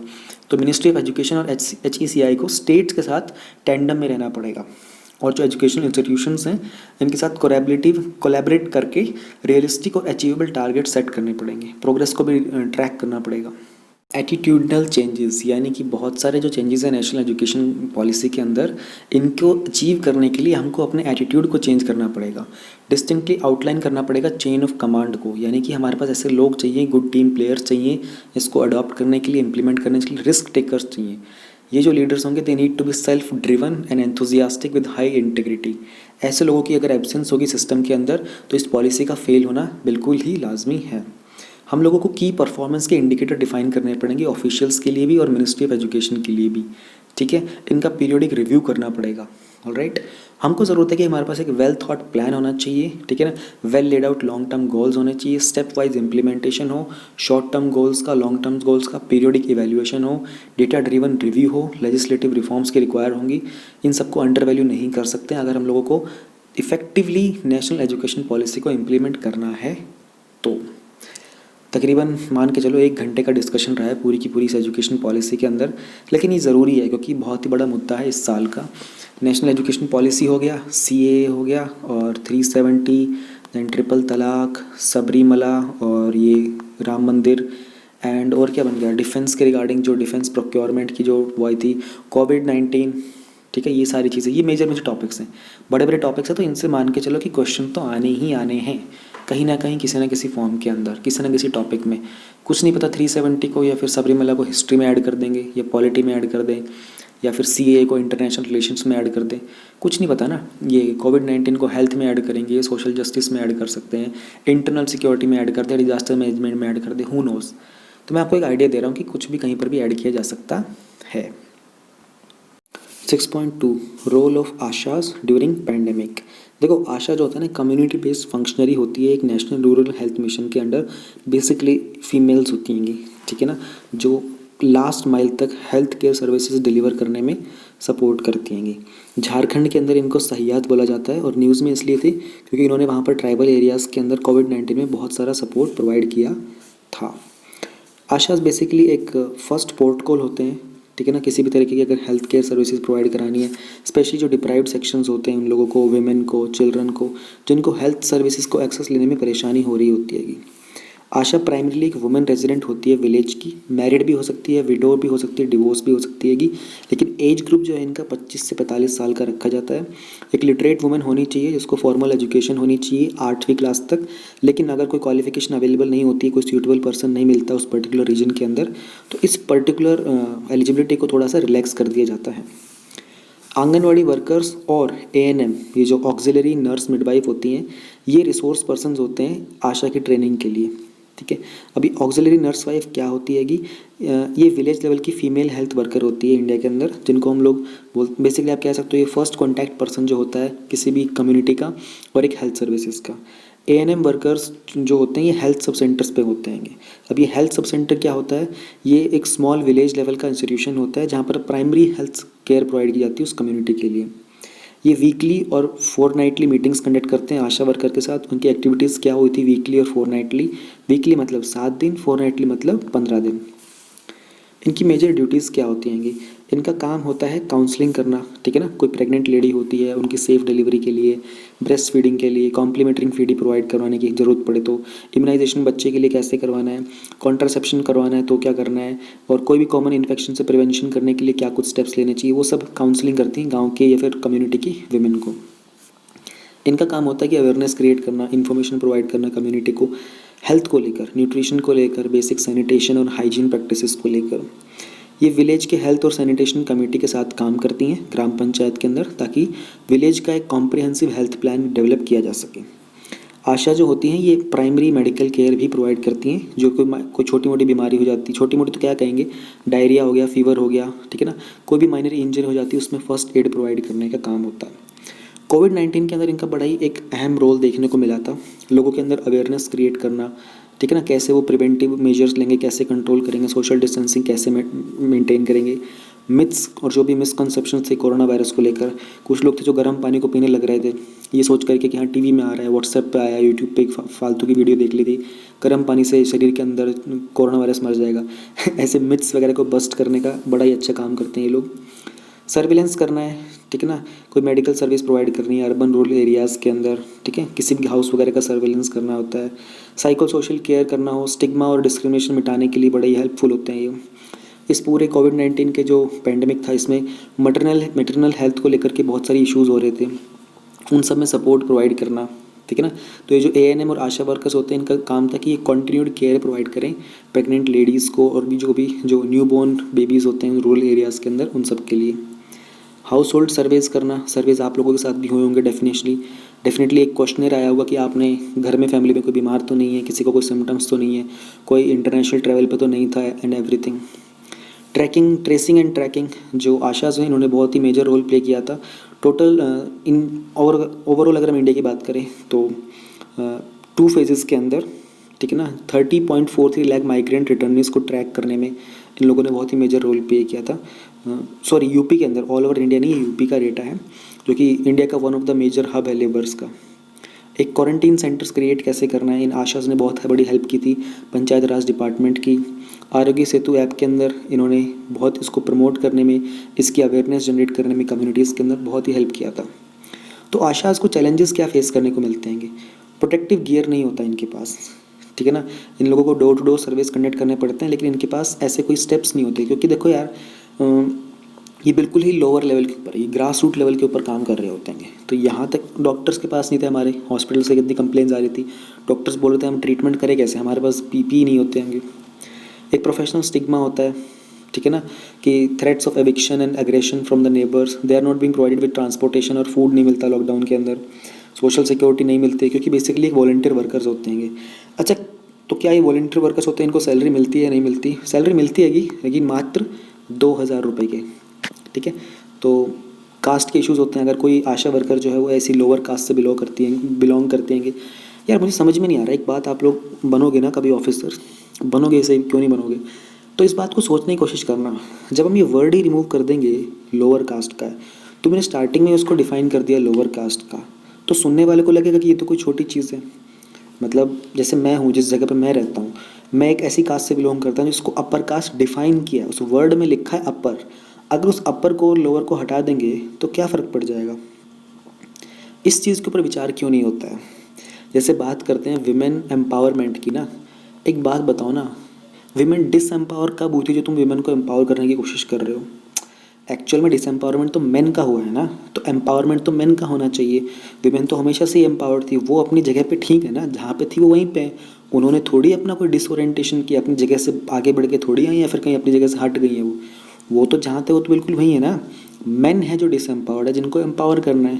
तो ये ऐसी टेक्निकल चीज़ें हैं जिनके ऊपर डिबेट होनी चाहिए, जिन पर डिस्कशन होना चाहिए कि तुम कर क्या रहे हो एक्चुअली। तुम्हारी पॉलिसी विमेन एम्पावरमेंट आ रही, अरे उनको नहीं ज़रूरत है विमेन एम्पावरमेंट की भैया, वो सही है एम्पावरमेंट। जो डिसएम्पावर्ड है उनको एम्पावर करो। एम्पावर का मतलब होता है सशक्तिकरण करना। तो क्या बोलें, पर ठीक है, चीज़ें होती हैं, आती रहती हैं कि इसलिए ना थोड़े यूट्यूब के ऊपर अच्छे डिस्कशन और डिबेट देखा करो, वहाँ से ये बातें पता चलती हैं कि टेक्निकली प्रॉब्लम क्या चल रही है देश के अंदर। जेंडर बेस्ड प्रॉब्लम्स होते हैं, मेन जो है वो घर से बाहर जा सकते हैं काम करने के लिए, लेकिन आशास जो होती हैं सिंस वीमेन होती हैं तो इनके साथ बहुत सारी प्रॉब्लम्स होती हैं फैमिली में। ट्रेनिंग का भी लैक होता है, गवर्नमेंट की तरफ से जो गाइडलाइंस होती हैं प्रॉपरली इनको प्रोवाइड नहीं की जाती हैं। वे फॉरवर्ड इमीडिएट मेजर्स होने चाहिए, स्पेशली इन लोगों को प्रोटेक्टिव गियर्स प्रोवाइड करने के लिए। इनकी अच्छी ट्रेनिंग होनी चाहिए ताकि ये लोग आगे लोगों को तरीके से अवेयर करवा सकें। इनको फाइनेंशियल इंसेंटिव्स देने चाहिए, नॉन परफॉर्मेंस बेस्ड इंसेंटिव्स देने चाहिए ताकि ये अपने लाइवलीहुड को भी मेंटेन कर सकें और क्राइसिस के टाइम पर इनकी परफॉर्मेंस जो है वो मेंटेन रहे। कम्युनिटी का सपोर्ट मिलना चाहिए इनको। अब ये तो वे फॉरवर्ड हो गया ना, होता कितना है ऐसा। हालांकि आपको एग्ज़ाम में लिखना हो तो ऐसी अच्छी अच्छी बातें लिखनी होंगी। इनको एक अपॉर्चुनिटी मिलनी चाहिए, इनका रोल है, इस सबको सोसाइटी में और इनक्रेज किया जाना चाहिए। बेटर पे होना चाहिए, हेल्थ इंश्योरेंस प्रोवाइड किया जाना चाहिए आशा वर्कर्स को, स्पेशली वो लोग जो कोविड-19 से अफेक्ट हुए हैं आशा कम्युनिटी के अंदर। 6.3 Lancet study on population trends, एक न्यूज़ एनालिसिस पब्लिश किया गया था द लैंसेट के द्वारा। उन्होंने प्रोजेक्ट किया है, ध्यान रखना ये प्रोजेक्शन है उनकी, जो प्रीवियस हमारे ट्रेंड्स रहे उनको स्टडी करके उन्होंने प्रोजेक्शन किया है कि वर्ल्ड की पॉपुलेशन जो है वो 2064 में अपने पीक पर होगी। उन्होंने कुछ ऐसा ग्राफ बनाया कि करंटली अगर हमारी जो पॉपुलेशन है वो यहाँ पर स्टैंड कर रही है, तो उन्होंने कहा ये मान लो ये वाला जो पॉइंट है हमारा, ये पॉइंट हमारा सपोज़ ये वाला पॉइंट लेते हैं, दिस इज़ मीन्स 2020 है ये। तो उन्होंने कहा कि 2064 तक ये एक बार पीक पे जाएगी अपने, और ये फिर बाद में दोबारा से काफ़ी लो लेवल पे आ जाएगी। ऐसा कुछ उन्होंने प्रोजेक्शन किया है। तो इस रिपोर्ट की फाइंडिंग्स क्या है देख लेते हैं। उससे पहले एक बार ये जान लो टोटल फर्टिलिटी रेट क्या होता है। टोटल फर्टिलिटी रेट होता है कि एक वुमेन अपनी पूरी लाइफ टाइम के अंदर कितने बच्चों को जन्म देती है, ठीक है। और एक होता है replacement level fertility, RLF। Generally इनकी कितने बच्चों का जन्म हो रहा है, कितने लोगों की डेथ हो रही है, उसके अकॉर्डिंग एक रेशियो बनाया जाता है। TRF जो आपका टोटल फर्टिलिटी रेट है ना, वो अगर 2.1 है तो मतलब आपकी जो पॉपुलेशन है वो मेंटेन रहेगी। मैं अब इसको डिटेल में समझाऊंगा, पहले ये देखते हैं। इस स्टडी में उन्होंने 195 कंट्रीज़ को स्टडी किया है कि फ्यूचर के अंदर इनके पॉपुलेशन के सिनेरियोस क्या कुछ रहेंगे based on fertility, migration, mortality rates etcetera. Global जो पॉपुलेशन है वो अपने पीक पर जाएगी 2064 में, यानी कि उस समय हमारे पास 9.73 बिलियन पॉपुलेशन होगी वर्ल्ड की। करंट कितनी है, 7 बिलियन। और इसके बाद फिर इसका डिक्लाइन देखने को मिलेगा, यानी कि आने वाले अगले 36 सालों के अंदर ये डिक्लाइन होकर 8.79 तक पहुंच जाएगी। ऑलमोस्ट 1 बिलियन डिक्लाइन हो जाएगा 36 सालों के अंदर। ग्लोबल यानी कि पूरे विश्व का जो टोटल फर्टिलिटी रेट है उसका प्रोजेक्शन ये किया जा रहा है कि 2017 में जो कि 2.37 है, 2100 के अंदर यानी ईयर 2100 में वो 1.66 हो जाएगा।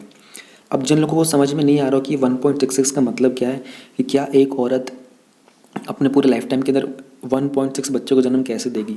देखो वो उसका रेशियो ऐसे समझने के लिए ये बात समझो कि जब एक औरत है वो 1.6 को जन्म देती है ना, तो इसको अब सोचो कि डेसिमल के बाद कैसे समझेंगे। तो दोनों साइड 10 से मल्टीप्लाई कर दो, यानी कि 10 औरतें मिलकर 16 बच्चों को जन्म देती हैं। अब किसी ने 2 को दिया, किसी ने 1 को दिया, ऐसे करके, क्योंकि ग्लोबल लेवल का बनाते हो ना आप एक रेट बताते होगे, तो ये मैथमेटिकल फॉर्मूला के हिसाब से बता सकते हो। तो अभी करंटली 10 औरतें मिलकर 23 बच्चों को जन्म देती हैं, यानी कि 100 औरतें मिलकर 237 बच्चों को जन्म देती हैं पूरे लाइफ टाइम के अंदर। तो 2100 के अंदर यही चीज़ हमारी 100 लेडीज़ जो हैं 166 बच्चों को बर्थ देंगी, ठीक है। और वो कंट्रीज़ जहाँ पर पॉपुलेशन का हाईएस्ट प्रोजेक्शन किया जाएगा, मतलब हाईएस्ट होगी 2100 के अंदर, वो है इंडिया, नाइजीरिया, चाइना, US और पाकिस्तान। इंडिया से रिलेटेड कुछ फाइंडिंग्स हम लोग देख लेते हैं। अच्छा, इस टॉपिक के ऊपर किस टाइप के क्वेश्चन बन सकते हैं आपके मेंस के अंदर। मेंस में ऐसा कुछ क्वेश्चन आ जाएगा कि क्या इंडिया को वन चाइल्ड पॉलिसी अपनानी चाहिए नहीं अपनानी चाहिए। तो आप वहाँ पर इस ट्रेंड, इस पूरी की पूरे जो न्यूज़ है ना, इसके कुछ फाइंडिंग्स हैं, इनको यूज़ कर सकते हो। इवन आपके इंटरव्यू में भी ये चीज़ पूछी जा सकती है कि what do you think, India should adopt one child policy और नॉट। करंट जो रेट है हमारे ग्रोथ का, इंडिया की पॉपुलेशन का, ये पीक पे जाएगा 2048 में, वर्ल्ड का जाएगा 2064 में, इंडिया का जाएगा 2048 में, और उस समय हमारी पॉपुलेशन होगी 1.61 बिलियन। फिर हम लोग डिक्लाइन करेंगे क्योंकि पूरा वर्ल्ड भी डिक्लाइन करेगा, हमारा अभी जो प्रेजेंट पॉपुलेशन है उससे भी नीचे आएगा 1.09। देखो ये प्रोजेक्शन है, ठीक है ना, इसमें बहुत सारी चीज़ें बदल सकती हैं, बहुत सारे फैक्टर्स होंगे आने वाले इतने सारे सालों के अंदर। अभी 80 साल हैं, 80 साल में कितने सारे फैक्टर्स होंगे हमें पता भी नहीं है। इंडिया का जो टोटल फर्टिलिटी रेट है ना, उसका फोरकास्ट किया जा रहा है कि वो उसका एक स्टीप डिक्लाइन देखने को मिलेगा 2040 तक। टोटल फर्टिलिटी रेट का ध्यान देना, फर्टिलिटी रेट का डिक्लाइन देखने को मिलेगा, और 2100 के अंदर ये 1.29 पहुंच जाएगा, जो कि 2016 में 2.3 था। इंडिया के पास लार्जेस्ट वर्किंग एज पॉपुलेशन होगी, जो कि वर्किंग एज पॉपुलेशन होती है 20 से 64 ईयर्स की पूरे वर्ल्ड के अंदर 2100 के अंदर। और इमिग्रेशन फोरकास्ट जो होगा इंडिया का सेकंड लार्जेस्ट होगा यूएसए के बाद। इमिग्रेशन फोरकास्ट का मतलब कितने लोग दूसरे देश से इस देश में आके बस रहे हैं। फाइंडिंग्स ने सजेस्ट किया है कि जो फीमेल की जो एजुकेशन अटेनमेंट हो रही है ना, जितनी ज़्यादा फीमेल एजुकेटेड होती जा रही हैं, कॉन्ट्रासेप्शन उतना ज़्यादा बढ़ता जा रहा है, जिसके कारण क्या हो रहा है कि फर्टिलिटी रेट के अंदर डिक्लाइन देखने को मिल रहा है और पॉपुलेशन में स्लो ग्रोथ हो रही है। ये जो फोरकास्टेड है ना, मतलब इस तरह की पॉपुलेशन का जो डिक्लाइन देखने को मिलेगा 2100 तक, इसके कुछ पॉजिटिव इम्पैक्ट्स भी होंगे एनवायरनमेंट पे, क्लाइमेट चेंज पे, फूड प्रोडक्शन के ऊपर, लेकिन कुछ नेगेटिव इम्पैक्ट्स भी होंगे, जैसे कि लेबर फोर्सेस कम हो जाएंगे हमारे पास, इकोनॉमिक ग्रोथ भी स्लो होगी, सोशल सपोर्ट सिस्टम कम रह जाएगा वर्ल्ड के अंदर, ठीक है। और क्योंकि फर्टिलिटी रेट का डिक्लाइन होने के कारण ये सब चीज़ें होंगी। इन्होंने कहा है हमको कुछ पॉलिसीज अडॉप्ट करनी चाहिए ताकि हमारा जो फर्टिलिटी है वो तो लो रहे, ताकि पॉपुलेशन हमारी मेंटेन रहे, लेकिन उस फर्टिलिटी लो होने के कारण फीमेल की हेल्थ के ऊपर बहुत हार्मफुल इम्पैक्ट पड़ता है, स्पेशली रिप्रोडक्टिव हेल्थ। तो ऐसी कुछ पॉलिसीज़ होनी चाहिए कि फ़ीमेल की हेल्थ भी मेंटेन रहे और फर्टिलिटी भी लो रहे। तो आने वाले सालों के अंदर ये डेमोग्राफिक चेंजेस के क्या फ़ीचर हो सकते हैं। डेमोग्राफिक डिविडेंड फेज़ इंडिया को एक्सपेक्ट किया जा रहा है कि यहाँ पर सिग्निफिकेंट इंक्रीज़ होगा जो वर्किंग एज ग्रुप है उसका, जो कि अपने पीक पर होगा 2041 के अंदर, which will be approximate 59%। Lower fertility rates की बात करें तो पॉपुलेशन ग्रोथ जो है इंडिया के अंदर वो आने वाले अगले 2 दशकों में, नेक्स्ट 2 डेकेड यानी आने वाले नेक्स्ट 20 ईयर्स के अंदर स्लो देखने को मिलेगी, ठीक है। और बर्डन ऑफ चाइल्ड हेयर, देखो जब फीमेल्स के ऊपर फर्टिलिटी रेट कम होता है, यानी कि they give birth to less number of people, अब उनके ऊपर चाइल्ड केयर का बर्डन नहीं होता, तो वो एक वर्किंग फोर्स के अंदर चली जाती हैं, तो वहाँ पर एक उनको इकोनॉमिक ग्रोथ में सप्लाई करती हैं, ये भी एक बेनिफिट होता है इस चीज़ का। लार्जर शेयर जो होगा हमारे एल्डरली डिपेंडेंट का, लेटर स्टेजेस का, तो जो पॉपुलेशन होगा ना ओवर द एज ऑफ 60, जो लोग 60 साल से ऊपर की उम्र के होते हैं, उनका प्रोजेक्शन ये है कि 2011 में वो 8.6% थे और 2050 तक उनकी पॉपुलेशन 20% हो जाएगी इंडिया के अंदर। जो इंटर स्टेट डिफरेंसेस हैं फर्टिलिटी के, उसमें ये है कि जो वर्किंग एज पॉपुलेशन होगी वो इंडिया के 22 में से 11 मेजर स्टेट्स के अंदर डिक्लाइन करनी स्टार्ट करेगी, जिसमें कुछ सदर्न स्टेट्स भी होंगे, Punjab, Maharashtra, waste Bengal, Himachal Pradesh. Southern states के साथ साथ ये भी स्टेट्स होंगे। दूसरी साइड जो वर्किंग एज पॉपुलेशन है वो राइज़ करेगी 2041 से, ठीक है। एंड जो इंडिया का यंग एज का पॉपुलेशन है ना, 0 से 19 ईयर की एज है, वो डिक्लाइन करेगा, ठीक है। 2011 में 41% था, 2041 तक वो 25% हो जाएगा, यानी कि उसमें डिक्लाइन देखने को मिलेगा। और ये जो प्रपोर्शन है एलिमेंट्री स्कूल गोन चिल्ड्रन का, यानी कि जो 5 से 14 साल का जो एज ग्रुप है, इसमें भी सिग्निफिकेंट डिक्लाइन देखने को मिलेगा।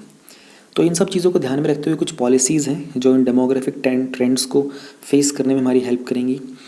हम लोगों को ह्यूमन रिसोर्सेज डेवलप करने पड़ेंगे ताकि एजुकेशन और स्किल डेवलपमेंट को अप्रोप्रिएटली इंप्लीमेंट किया जाए। हेल्थ और एनवायरनमेंट के प्रोग्राम्स रन करने पड़ेंगे ताकि पॉपुलेशन जो है वो हेल्दी और प्रोडक्टिव रहे। डिप्लोमेटिक एफर्ट्स लगाने पड़ेंगे ताकि माइग्रेशन को लेकर अच्छी पॉलिसीज़ बनाई जाए ग्लोबल लेवल के ऊपर। लोगों की हायर एजुकेशन स्पेशली विमेन की इंप्रूव करनी पड़ेगी। इक्वल पे प्रोवाइड करना पड़ेगा, सेफ वर्क स्पेस प्रोवाइड करने का, जेंडर पे का जो बायसनेस होता है उस पर काम करना पड़ेगा। सोशल बैरियर्स के कारण जैसे सन मेटा प्रेफरेंस होता है, सन मेटा प्रेफरेंस का मतलब क्या होता है कि वो फैमिली जहाँ पर चाइल्ड बर्थ के दौरान मेल को प्रेफरेंस दी जाती है ना, कि घर में लड़का होगा तो बढ़िया है। और जब तक कई फैमिलीज़ में देखने को मिलेगा कि लड़का नहीं होता तो वो लोग बच्चों की पॉपुलेशन बढ़ा रहे होते हैं, यानी कि 4 लड़कियां हो चुकी है लेकिन वो 5 बार भी ट्राई करते हैं कि लड़का हो जाए। इसको बोलते हैं son meta preference. Strengthening social infrastructure for elderly population, यानी कि वो कह रहे हैं देखो इंडिया के अंदर जो रिटायरमेंट की एज है ना, कुछ डिपार्टमेंट्स में 60 है, कुछ में 65 है। मैं पर्सनली एक इंसान को जानता हूँ जिन्होंने 89 की एज के अंदर 4 इंडस्ट्रीज संभाली थी and at the age of 92 he was on his death bed, third stage of cancer था उनका and he was very smiling, happily smiling. ठीक है, वो भी अपने ज़माने में एक ब्यूरोक्रेट रहा करते थे। तो ये कह रहे हैं कि कहीं ना कहीं हम एक चीज़ कर सकते हैं कि हमारे जो रिटायरमेंट की एज है उसको इंक्रीज़ कर सकते हैं, ताकि ये जो एल्डरली पीपल होते हैं हमारी इकोनॉमिक और सोशल एक्टिविटीज़ में ज़्यादा से ज़्यादा पार्टिसिपेट करें। ठीक है ना, और इनके ऊपर जो पेंशन के ऊपर जो स्पेंडिंग वगैरह होती है इन पर थोड़ी ज़्यादा चीज़ की जाए। गेरियाट्रिक हेल्थ केयर, गेरियाट्रिक मतलब होता है कि ये जो वृद्ध लोग जो होते हैं ना उसको गेरियाट्रिक टर्म यूज़ करते हैं। GER अगर वर्ड आ गया तो ये ओल्ड एज के लिए यूज़ किया जाता है। हैंडलिंग इंटरस्टेट और रूरल अर्बन माइग्रेशन, यूनिफॉर्मिटी होनी चाहिए सभी स्टेट्स के अंदर की, स्पेशली टारगेटेड पॉपुलेशन को लेकर कि कंट्रोल प्रोग्राम कैसे चलाने हैंगे वहाँ पर। एडिक्वेट अरेंजमेंट करने चाहिए माइग्रेंट पॉपुलेशन के, अगर उनको घर मिलेगा, एम्प्लॉयमेंट मिलेगी तो वो रूरल से अर्बन में आएंगे ही क्यों। रूरल में अच्छा होता है, खुला एरिया होता है, शांति होती है, कंपैरेटिवली साफ़ सफाई भी देखने को मिल जाती है, लेकिन काम नहीं होता तो फिर उनको शहर की तरफ आना ही पड़ता है। एम्प्लॉयमेंट अपॉर्चुनिटीज़ क्रिएट की जानी चाहिए रूरल एरियाज़ के अंदर। माइक्रो और स्मॉल इंडस्ट्रीज़ को प्रमोट किया जाना चाहिए। रैपिड अर्बनाइजेशन जो हो रहा है, इंडस्ट्रियलाइजेशन जो हो रहा है, इसका एनवायरनमेंट के ऊपर बड़ा ही नेगेटिव इम्पैक्ट है। तो इसके लिए हम लोगों को कुछ स्ट्रॉन्ग पॉपुलेशन के रूल्स लेके आने चाहिए। स्ट्रिंजेंट मतलब होता है फर्म, स्ट्रॉन्ग, स्ट्रिक्ट, और नॉर्म्स मतलब होता है रूल्स। रिन्यूएबल एनर्जी में इन्वेस्ट करना चाहिए। एलिमेंट्री स्कूल्स का कंसोलिडेशन किया जाना चाहिए। ठीक है, कंक्लूजन की बात कर लेते हैं। पॉपुलेशन पॉलिसी जो है ये कॉन्टीन्यूसली रिवाइज की जानी चाहिए, ताकि जो भी सोशल कंडीशंस और डेमोग्राफी में चेंज आ रहे हैं वो भी हमारी पॉलिसी में रिफ्लेक्ट हों। हॉलिस्टिक पॉलिसी बनानी चाहिए जहाँ पर हम लोग अपने डेमोग्राफिक एसेट्स को प्रोटेक्ट करेंगे एंड उसके साथ साथ में जो भी हमारे सामने चैलेंजेस आएंगे, जो फीमेल और चाइल्ड सेक्स रेशियो के चैलेंजेस होते हैं, माइग्रेशन के, गेरियाट्रिक केयर के, इन सब को भी हम लोग ईजिली हैंडल कर सकें। तो हम लोगों को पॉलिसी को रिवाइज करना चाहिए और हॉलिस्टिक पॉलिसी बनानी चाहिए। एक रिपोर्ट है जिसको FAO ने रिलीज़ किया, जिसका पूरा नाम है state of the food security and nutrition in the world. इसको रिलीज़ करने के लिए काफ़ी ऑर्गेनाइजेशंस का कंट्रीब्यूशन था। FAO है, फिर fund for agriculture development, UNICEF, WFP, WHO। अब यहीं से आपका मेंस का क्वेश्चन बन सकता है, इस रिपोर्ट को और रिलीज़ करने वाली फॉलोइंग में से कौन सी ऑर्गेनाइजेशन नहीं है। इन सब के नाम दे देंगे, फिर साथ में एक ऑर्गेनाइजेशन का और नाम दे देंगे, उसके ऊपर आपको टिक करना होगा। ऐसे ही बनते हैं क्वेश्चन। जब आप लगातार प्रीवियस ईयर के क्वेश्चन रीड करोगे तो आपको यूँ टॉपिक पढ़ के क्वेश्चन बनाना आ जाएगा। स्टेट ऑफ फूड सिक्योरिटी और न्यूट्रिशन इन द वर्ल्ड ने इस डेटा को रिप्रेजेंट किया कि किस तरीके के एस्टिमेट्स बताए गए उन्होंने स्टेट ऑफ हंगर के, इनसिक्योरिटी के, और वर्ल्ड के अंदर जो माल न्यूट्रिशन हो रहा है उसके। रिपोर्ट की फाइंडिंग्स ये हैं कि इस रिपोर्ट के मुताबिक नियरली 690 मिलियन पीपल जो हैं वो अभी हंगरी के स्टेट में है। ठीक है ना, और ये वर्ल्ड पॉपुलेशन का 8.9% है, और पिछले 1 साल के अंदर इसमें 10 मिलियन लोगों का एडिशन हुआ है, और पिछले 5 सालों की बात करें तो लगभग इसमें 60 मिलियन का एडिशन हुआ है।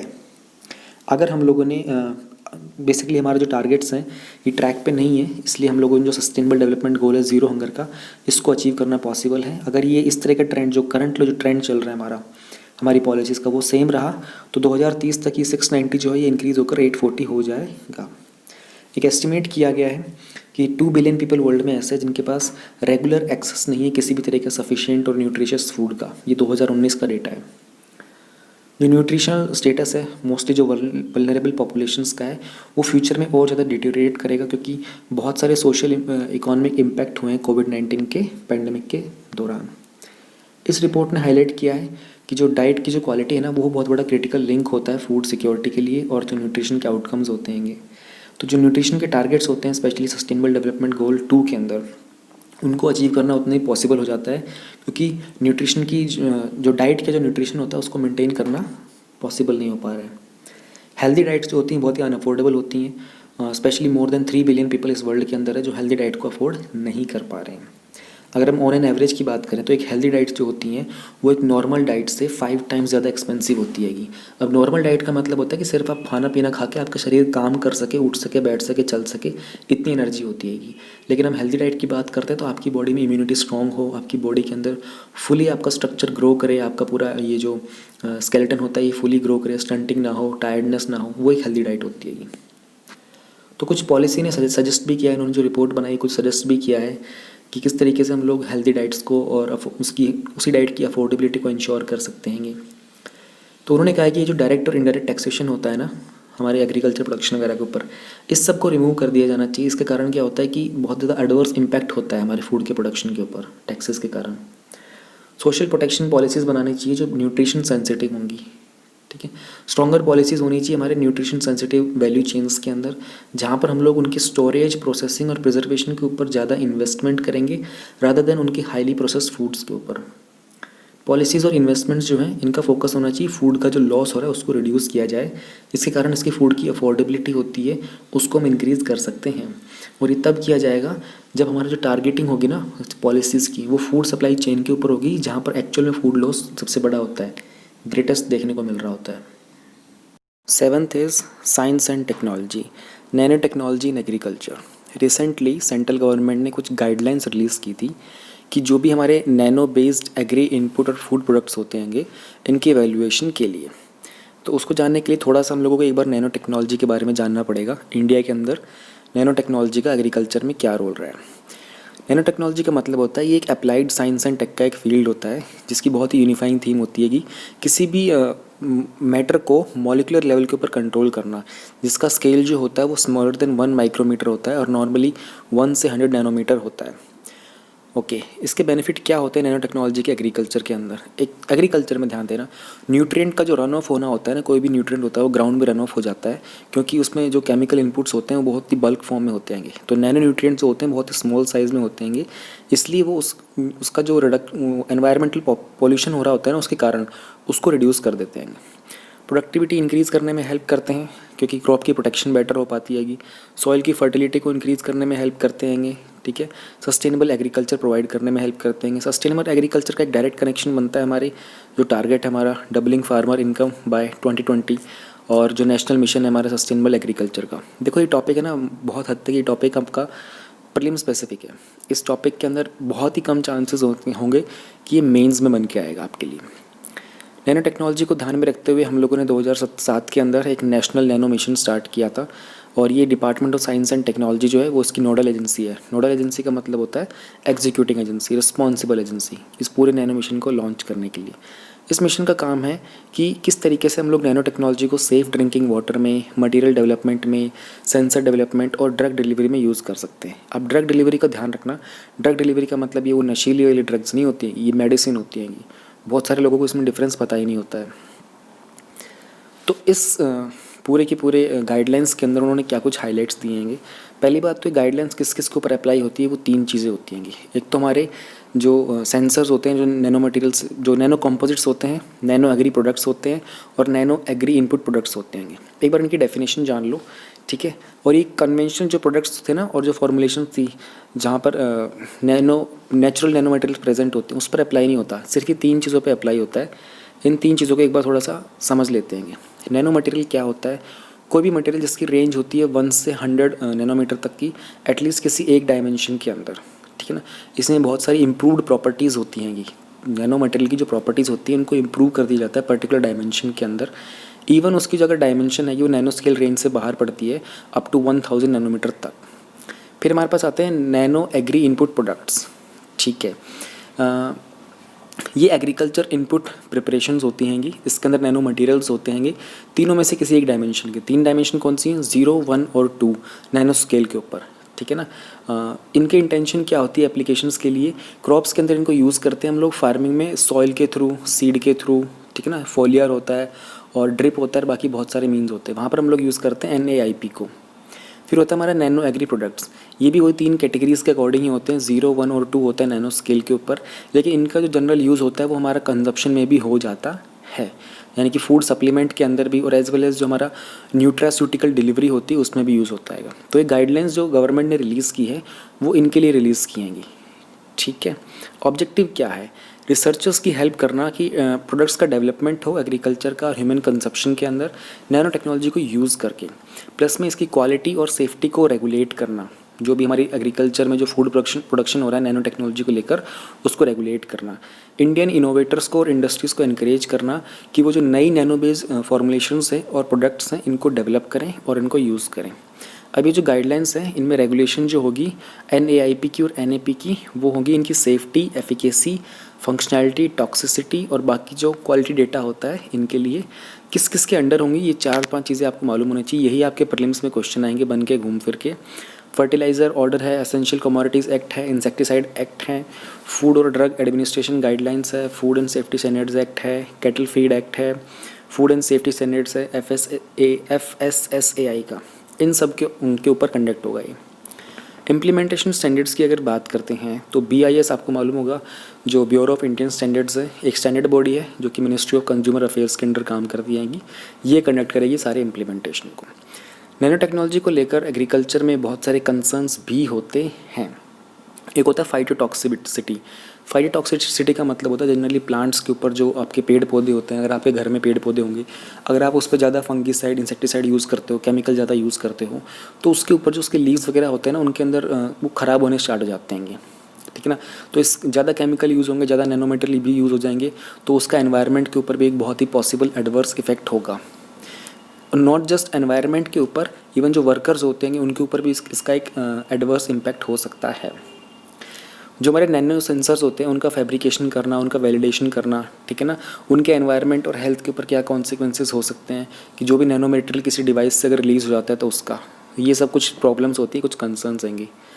कंसर्न्स है हमारे साइटोटॉक्सिक और जीनोटॉक्सिक इफेक्ट्स के ऊपर, यानी कि जो भी हमारे नैनो एग्री प्रोडक्ट्स होते हैं उसके अंदर सेलुलर लेवल के ऊपर साइटोटॉक्सिक मतलब होता है, साइटोलॉजी वर्ड जो होता है ना, CYTOLOGY, साइटोलॉजी होता है स्टडी ऑफ सेल्स, तो सेलुलर लेवल के ऊपर क्या उसका इम्पैक्ट जा रहा है, ठीक है। जीनोटॉक्सिक मतलब उसके जीन के अंदर कोई मैनिपुलेशन तो नहीं हो रही हैगी। प्लांट के अंदर ये जो टॉक्सिसिटी होती है ना, टॉक्सिक मतलब होते हैं ना हार्मफुल चीज़ें, हानिकारक चीज़ें, टॉक्सिन्स मतलब हार्मफुल चीज़ें। तो प्लांट्स के अंदर ये ज़्यादा इम्पैक्ट होता है क्योंकि प्लांट्स के अंदर ये जो नैनो पार्टिकल्स होते हैं प्लांट की बॉडी में कहीं भी ट्रांसलोकेट कर सकते हैं ईजिली, मूवमेंट कहीं पर भी हो सकती है। बहुत ही इनसफिशिएंट, अच्छा ये वाला पॉइंट भी तो है, कंसर्न्स होते हैं इसके हाई एस्पेक्ट रेशियो को लेकर, इसमें बहुत स्टिफनेस होती है, और जो नैनो सेल्यूलोज होता है उसकी बायोड्यूरेबिलिटी क्या होती है, इस बात को लेकर भी कंसर्न्स होते हैं। इकोनॉमिक इंटरेस्ट बहुत ही इंसफिशिएंट है, रेगुलेटरी के इश्यूज़ है, कौन रेगुलेट करेगा, ठीक है, और पब्लिक का ओपिनियन भी है जो नैनो टेक्नोलॉजी को लेकर वो अभी इतना स्ट्रॉन्ग नहीं है। इसको डेवलप करने के लिए जो नॉलेज है उसमें अभी भी इतनी बहुत सारी शॉर्टकमिंग्स आएंगी, ठीक है। इसका लाइफ साइकिल का असेसमेंट होना, इन सब चीज़ों के अंदर भी रिसर्च बहुत हद तक होनी बाकी है। प्लस में ये जो हमारे बहुत सारे बैक्टीरियल की जो डाइवर्सिटी होती है ना, उसकी टैक्सा को यानी कि उसकी क्लासिफिकेशन को भी ये रिड्यूस कर देता है।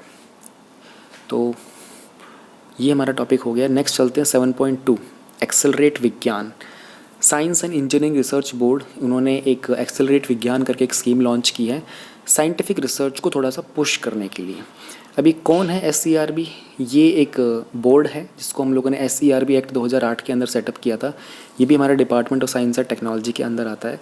इसका बेसिक काम होता है कि वो लोगों को जो रिसर्च में एंगेज हैं उन लोगों को फाइनेंशियल असिस्टेंस प्रोवाइड करना, स्पेशली वो लोग जो साइंस और इंजीनियरिंग के अंदर रिसर्च कर रहे हैं। इस स्कीम के बारे में जान लेते हैं। छोटा सा ही टॉपिक है हमारा, ये लास्ट टॉपिक है, फिर ये पूरी सीरीज़ ही ख़त्म हो चुकी है। स्कीम का बेसिक काम होगा कि साइंटिफिक रिसर्च को और जो लोग साइंटिफिक मैन पावर को प्रिपेयर करते हैं उसको बूस्ट देना, राइट। अब ये जो हमारा क्या नाम था इस स्कीम का, एक्सेलरेट विज्ञान स्कीम, इसके 2 कंपोनेंट हैं। पहला कंपोनेंट है अभ्यास, दूसरा है सम्मोहन। सम्मोहन के अंदर फिर 2 कंपोनेंट हैं, 2 पार्ट्स हैं, संयोजिका और संगोष्ठी। ये पूरा का पूरा प्रीलिम्स का टॉपिक है, पूरा का पूरा, ठीक है। अच्छा, AB स्कीम के अलावा भी हमारे पास बहुत सारी स्कीम्स हैं, इनके बारे में हल्का हल्का आपको बता दूंगा मैं। पहले अभ्यास कंपोनेंट के बारे में देखते हैं। स्पेशली जो पोस्ट ग्रेजुएशन और PhD के जो स्टूडेंट्स होते हैं ना, जो अपनी रिसर्च स्किल्स को डेवलप कर रहे होते हैं, उन पर काम कर रहे होते हैं, उनकी और ज़्यादा ग्रूमिंग करना। अब अभ्यास के अंदर अपने खुद के 2 कंपोनेंट्स होते हैं। एक तो हाई एंड की वर्कशॉप्स होंगी उनके लिए, और उनके लिए रिसर्च इंटर्नशिप्स होंगी। वर्कशॉप को इन्होंने नाम दिया कार्यशाला, और इंटर्नशिप्स को इन्होंने नाम दिया वृत्तिका। सम्मोहन प्रोग्राम जो है, यहाँ पर हम लोग क्या करेंगे, जो भी साइंटिफिक इंटरेक्शंस होंगे ना कंट्री की, उन सबको एक कॉमन रूफ के अंडर ले आएंगे, कंसोलिडेट कर देंगे। अब इसके 2 पार्ट होंगे, एक होगा संयोजिका और एक होगा संगोष्ठी। संयोजिका के अंदर हम लोग कैपेसिटी बिल्डिंग एक्टिविटीज़ के ऊपर काम करेंगे, साइंस एंड टेक्नोलॉजी की, और यहाँ पर सभी की सारी जो गवर्नमेंट फंडिंग एजेंसीज होंगी उनके सपोर्ट होगा। संगोष्ठी के अंदर जो साइंटिफिक कम्युनिटी होती है ना, वो इंटरेक्शन करेगी बाकी इंडिविजुअल्स के साथ और रिसर्च ग्रुप्स के साथ कि नॉलेज एक्सचेंज को कैसे एनहेंस किया जाएगा।